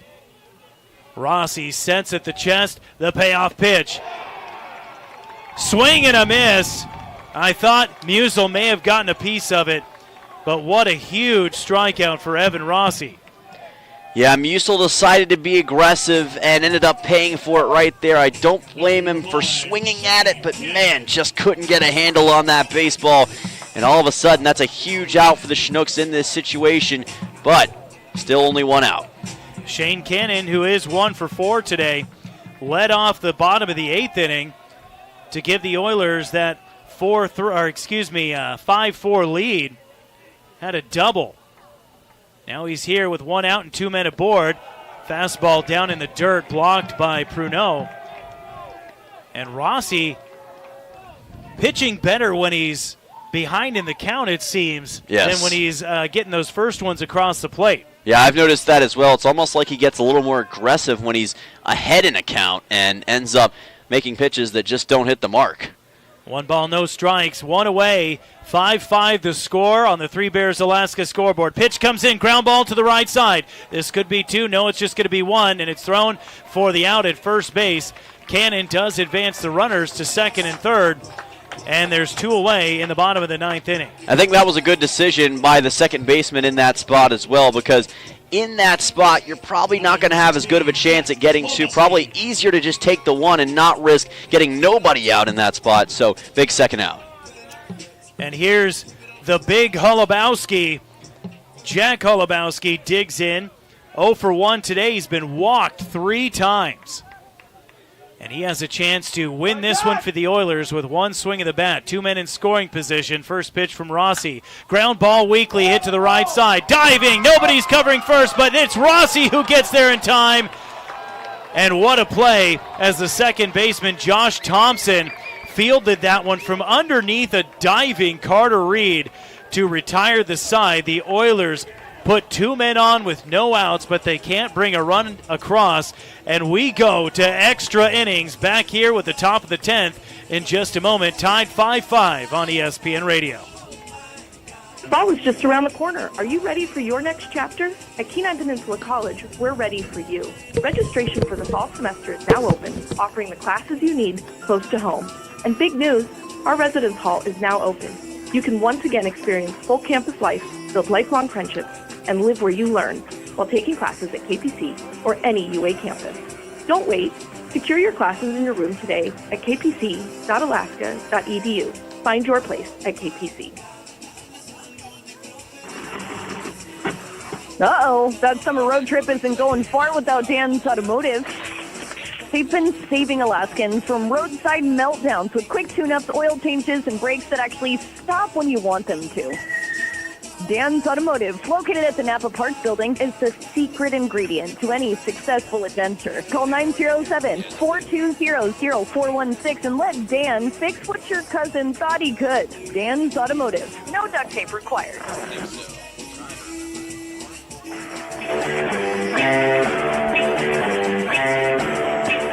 We go to the top of the 10th inning, and the Chinooks will be spotted a runner at second base. But Kevin O'Pannell back on the mound. O'Pannell, 1 inning in relief, his first blown save of the season. 1 run on 1 hit. He walked 1, struck out 1 in 1 inning of work. So it's just ones across the board for O'Pannell. And he will face the 5, 6, and 7 hitters for the Chinooks. Kai Butler, who is one of the league leaders not only for average but also for hits. He has 22 hits on the season and came into the game with a .368 average. And now O'Pannell called for a balk right out of the gate. And that will send Phoenix West, who started the inning on second base, down to third. And the go-ahead run for the Chinooks, 90 feet away with no outs, and a league leader at the plate. Now Coach Dave Dawson's coming out. He wants to have some clarification on the balk. Doesn't look like he likes it. O'Pannell angrily digging the foot across the rubber. And I did not see what the balk call was on. Could be a number of things. And now you're getting some language from the home plate umpire, Casey Moser. You'd expect a little more professionalism there as he started shouting back at Dave Dawson. And it's getting a little ugly in the top of the 10th. Oilers trying to keep this game tied. O'Pannell on the mound facing Kai Butler. First pitch to Butler is a fastball for a called strike. We are in the top of the 10th inning. The Oilers and the Chinooks tied at 5 apiece. The Oilers had a chance to win it in the top of the 9th, but the Chinooks were able to tie it at 5-all. Now in extra innings, we get a runner spotted at second base. And if you just joined us, a balk issued to Kevin O'Pannell right out of the gate puts the go-ahead run, Phoenix West, at third base. Here's the 0-1 pitch, and that's a drive toward deep right center field. Going back is Mark Nellis. He'll make the catch, tagging up his West, and he will come in to score. And the Chinooks take a 6-5 lead. An RBI for Kai Butler, his first of the game, on the sacrifice fly to center field. Now that number 14, J.J. Pruneau. And there's one away and the bases are empty for the catcher, J.J. Pruneau, who grounded into a fielder's choice in the 8th inning after coming in to relieve Luke Zaromsky. And the first pitch from O'Pannell, this is for ball 1.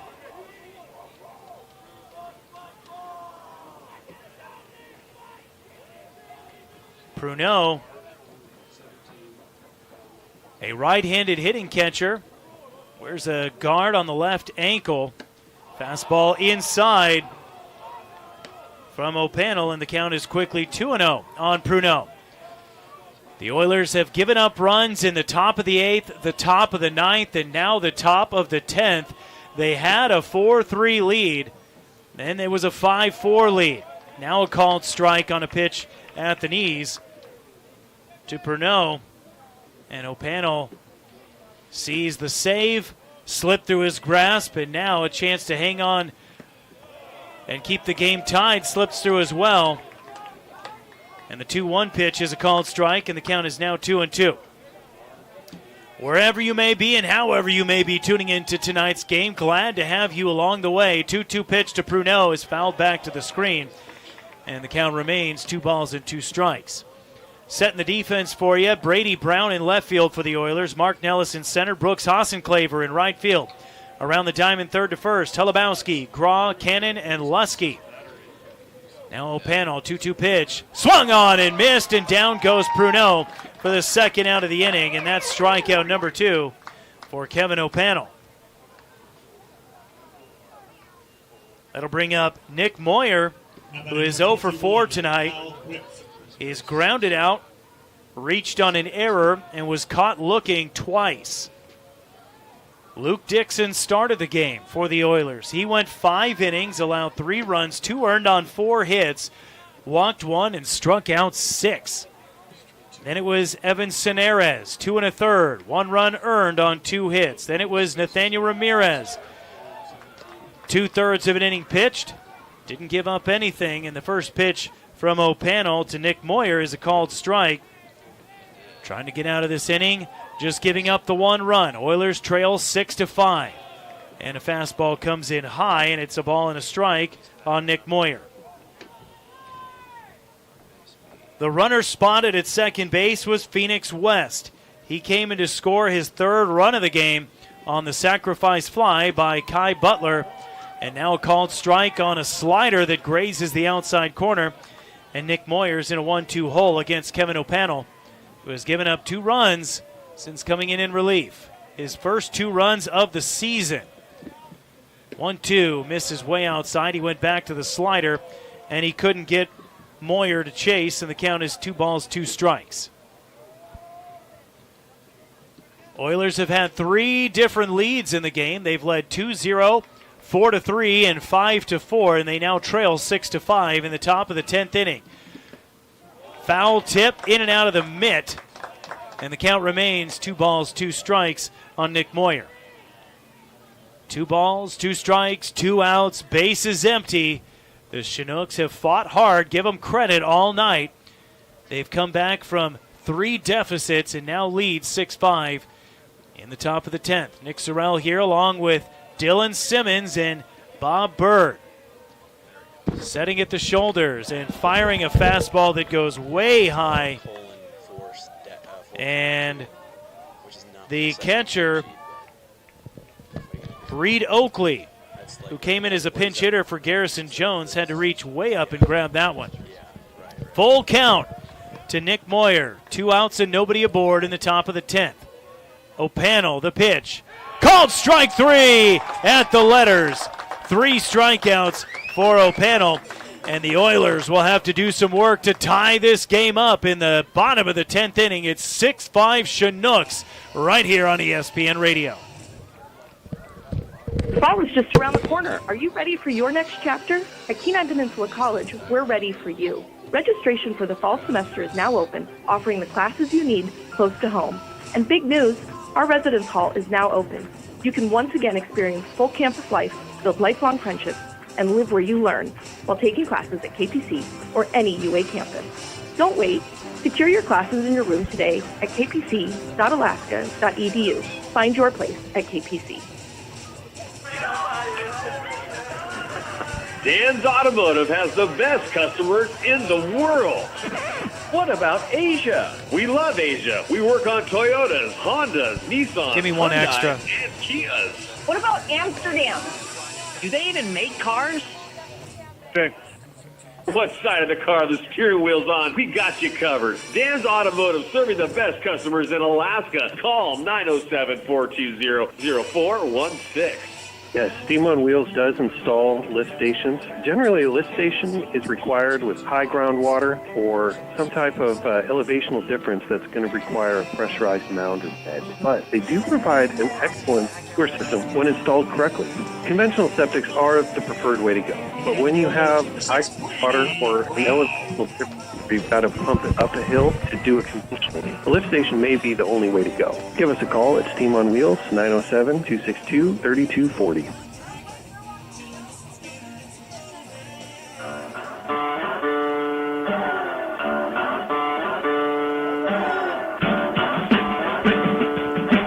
Shane Cannon goes to second base. Brady Brown lays down a bunt. Evan Rossi back on the mound. He'll throw to first to retire Brady Brown, but the game-tying run for the Oilers as we move very quickly into this bottom of the 10th inning. Now 90 feet away for Reed Oakley. Oakley came in as a pinch hitter in the 8th inning, and he struck out looking. He's 0 for 1 today, and if Oakley's able to reach, Either way, it's going to go back to Brooks Hassenclaver at the top of the order. First pitch on the way is off the plate, ball one to Reed Oakley.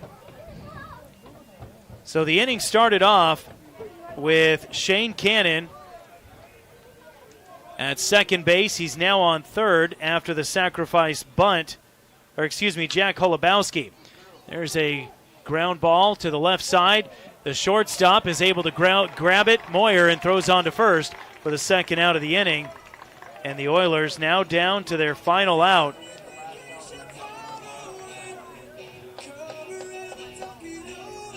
As we go back to the top of the lineup, and it's hero time for the hero guy. Hawkeye Hassenclaver will dig in, and now Coach Easton Babe is going to come out, and this may be it for Evan Rossi, who has been pretty good in relief. He's pitched 2 2/3. He's allowed 1 run, earned on 2 hits, walked 1, and struck out 2. Now, given the length of this conversation, Rossi may be given the reins to finish this game here. Yeah, very well could be, and I think that's the idea in this situation. But with Brooks Hassenclaver at the plate, you got to make sure you're careful in this situation. Again, 2 outs here in the bottom half of the 10th. The Chinooks need 1 more out to claim victory, but Hassenclaver, he has been dealing all week long against Chugiak, and if there's any guy in this position to bring home the tying run, it would be him.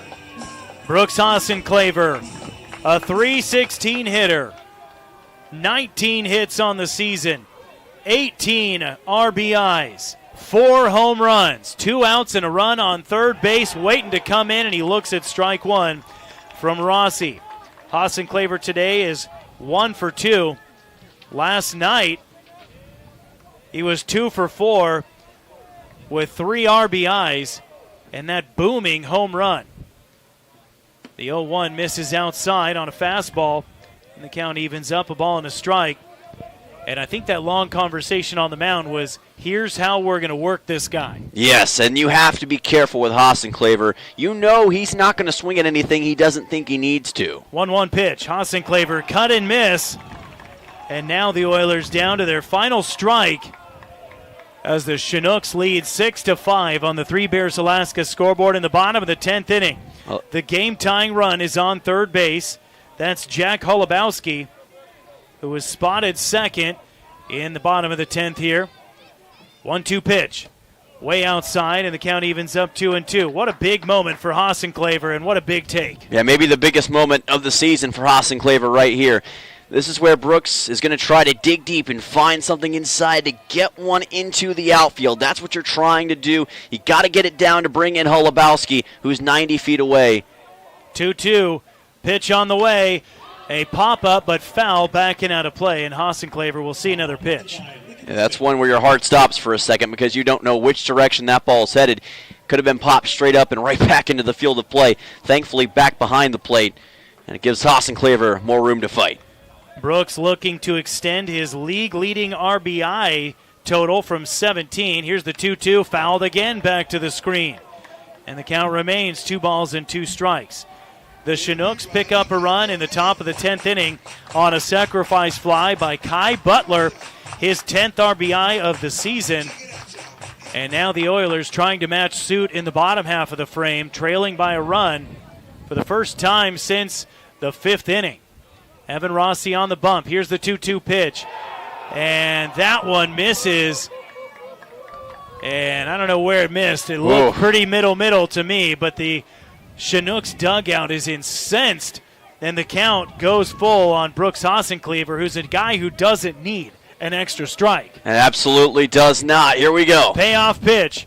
Inside, ball 4. Hassenclaver with his, well, that's going to be his 32nd walk of the season after he was walked in the first and intentionally walked in the 8th. And now it falls to Mark Nellis. Almost video game numbers, but it only gets you to first in this situation. All you care about really for the Oilers right now is that tying run. Then you worry about the winning run later. Maybe Mark Nellis can drive it in. First pitch to Nellis is a called strike on the inside black. And the count is quickly 0-1. Nellis, a 305 hitter before entering the game today, is 0 for 3, grounded into a double play, and has flown out to center field twice, as well as taken a walk and grounded into a fielder's choice. Flares one foul off to the right side, and once again the Oilers down to their final strike. Boy, again, this is where Mark Nellis has got to be really concise and careful about where he hits this if he makes contact. Got to try to get something into the gap here. 18 hits on the season, trying to make it 19. 0-2 pitch, way outside, and Nellis would not chase. And jogging down to second base is Brooks Hassenclaver. Yeah, they're not going to dare throw in that situation. That was a double steal attempt by the Oilers. Maybe force the throw there and see if he can get Holubowski home. Chinooks didn't bite.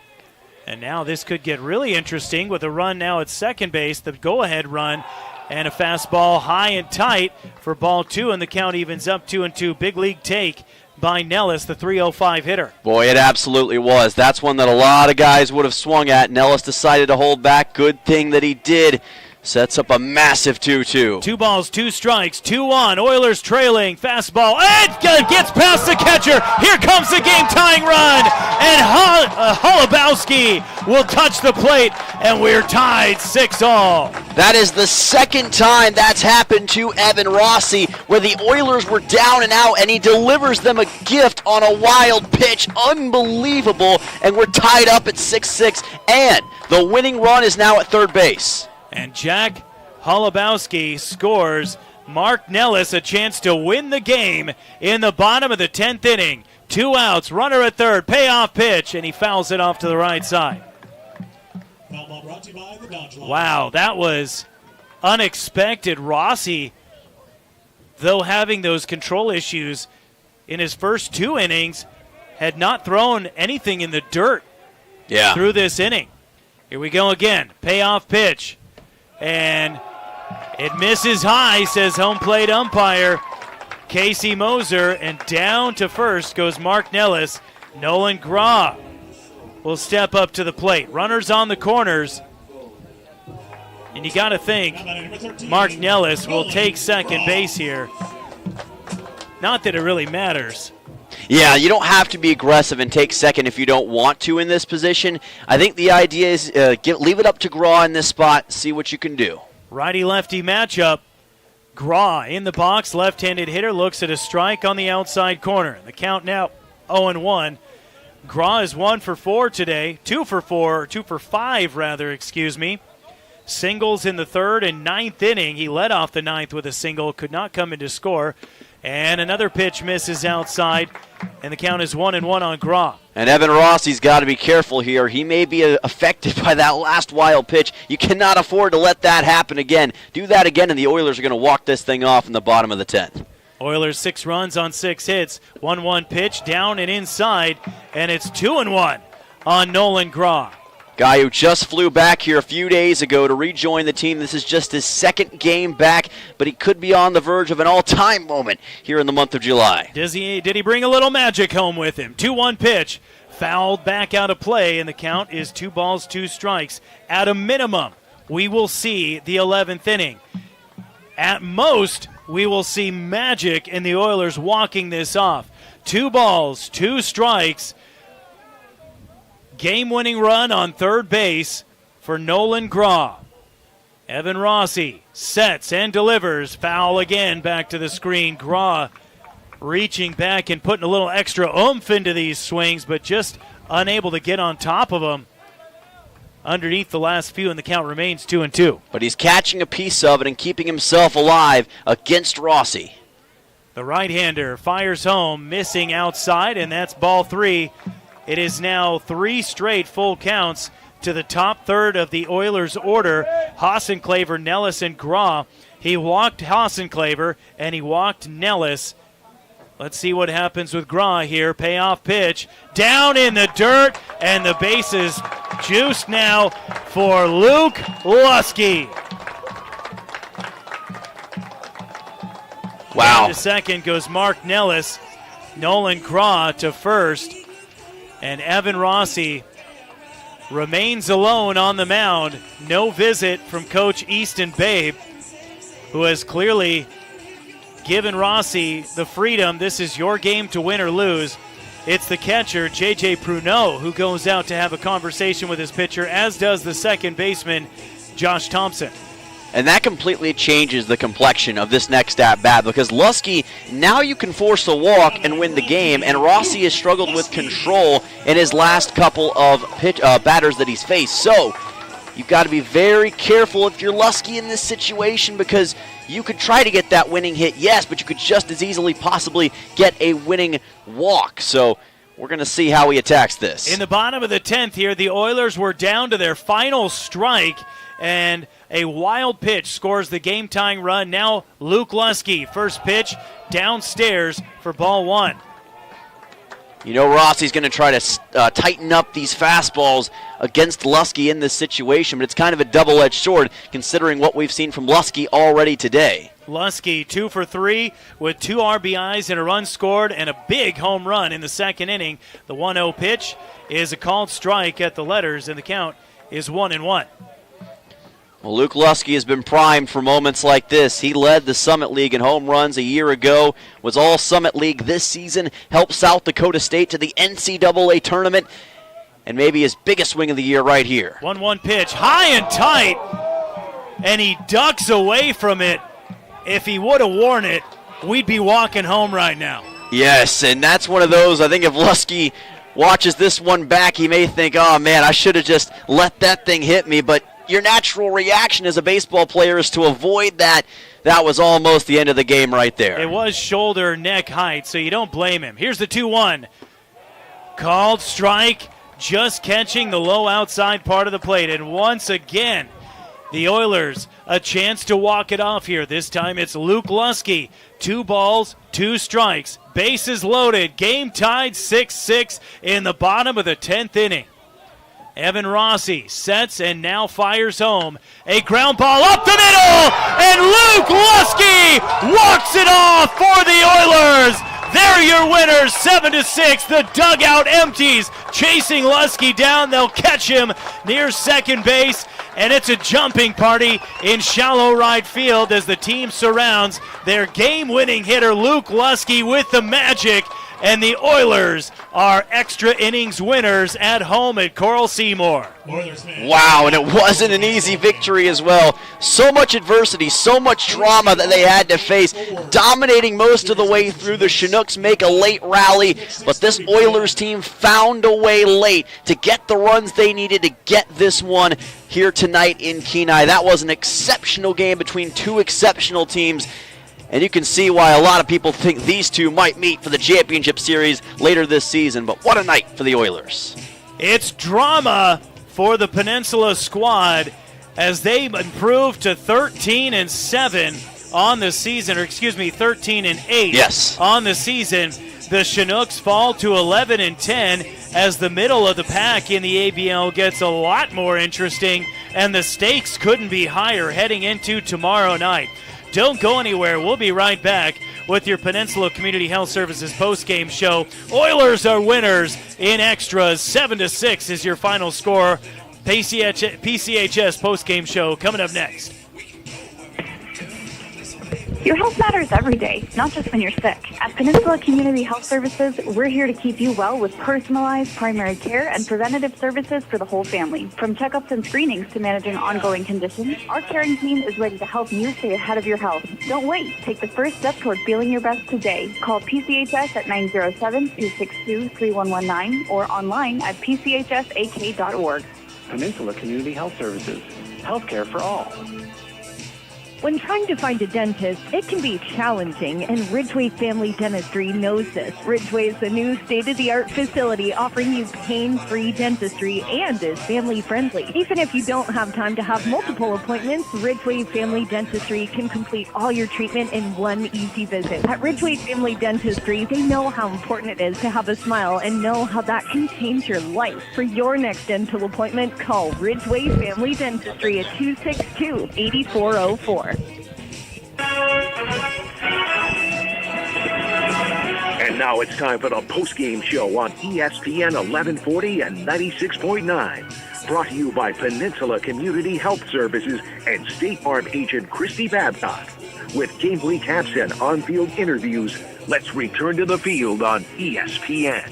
Nick Sorrell and Dylan Simmons with you here in the Dan Gensel broadcast booth at Coral Seymour Memorial Park in Kenai, where the Peninsula Oilers have walked this one off against the Chugiak-Eagle River Chinooks in the bottom of the 10th inning. They were down to their final strike, and a wild pitch scored the game-tying run. Then it was back-to-back-to-back walks to Brooks Hassenclaver, Mark Nellis, and Nolan Graw to load up the bases for Luke Lusky with a home run already in the game. Delivers his third RBI of the night, and it's the game winner. The Oilers walk it off by a final score of 7-6. It is the Oilers postgame show presented by Peninsula Community Health Services. PCHS supports your health, offering medical, dental, eye care, and behavioral health services.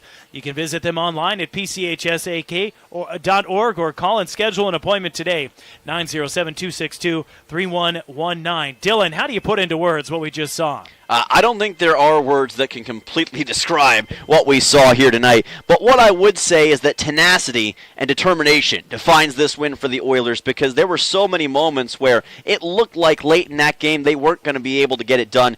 Going down in that top half of the 10th inning, being down to 2 outs with a runner at second base in the bottom half of the 10th, looking like they were kind of on the door of losing tonight, finding a way to fight through that, persevere, even with the 2-out situation, not only getting the tying run, but eventually bringing in the winning run. And how about Luke Lusky? What a series he's had. Already a home run in this series, and here today he gets the walk-off RBI single. He's having a fantastic series against the Chinooks, and I can't wait to see what else he does in the final 2 games. 2 home runs in the series now for Lusky. He came into the game with 13 hits, 10 RBIs, and a home run. He leaves the game tonight with 16 hits, 13 RBIs, and 2 home runs on the season.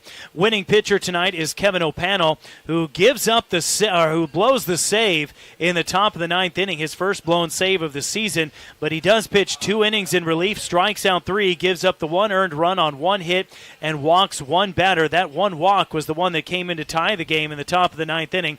And the loss to Evan Rossi. He pitches 2 2/3 innings. He allows 3 runs, all earned on 3 hits, walks 5, and strikes out 2. So that's how things end up there. The Oilers will be back at it again tomorrow night against this Chinook squad. It'll be Game 4 of the series.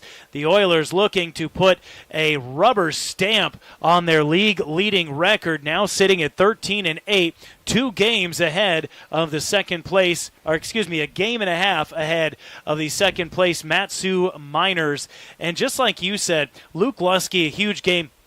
There's one moment in this game that I have to go back to because I feel like it was a critical moment, and that was Coach Dawson's decision to leave Luke Dixon in the game. Yes. After Dixon had allowed 3 runs to come in the top of the 4th inning, had surrendered the lead, and all Dixon did in the top of the 5th was go 1-2-3 with a pair of strikeouts. Yes. And he finishes the game 5 innings worked, 3 runs, 2 earned on 4 hits, 1 walk, and 6 strikeouts. That is his season high for a single game.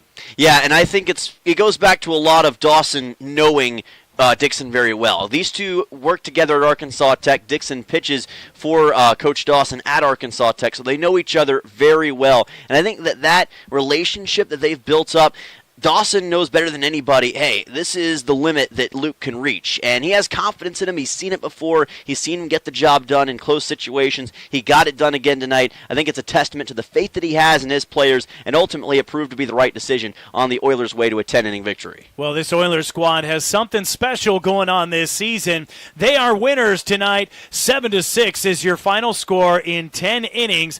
Oilers walk it off on the Luke Lusky single right back up the middle against Evan Rossi. That's going to do it for our broadcast here tonight. Make sure to tune in again tomorrow night. 6:10 p.m. is when we will start the Sweeney's pregame show. I'll be right back here with Dylan Simmons, and our broadcast producer once again will be Caleb Manuel. For the Peninsula Oilers, for Dylan Simmons and for Caleb Manuel back in our studio, I'm Nick Sorrell saying good night and God bless.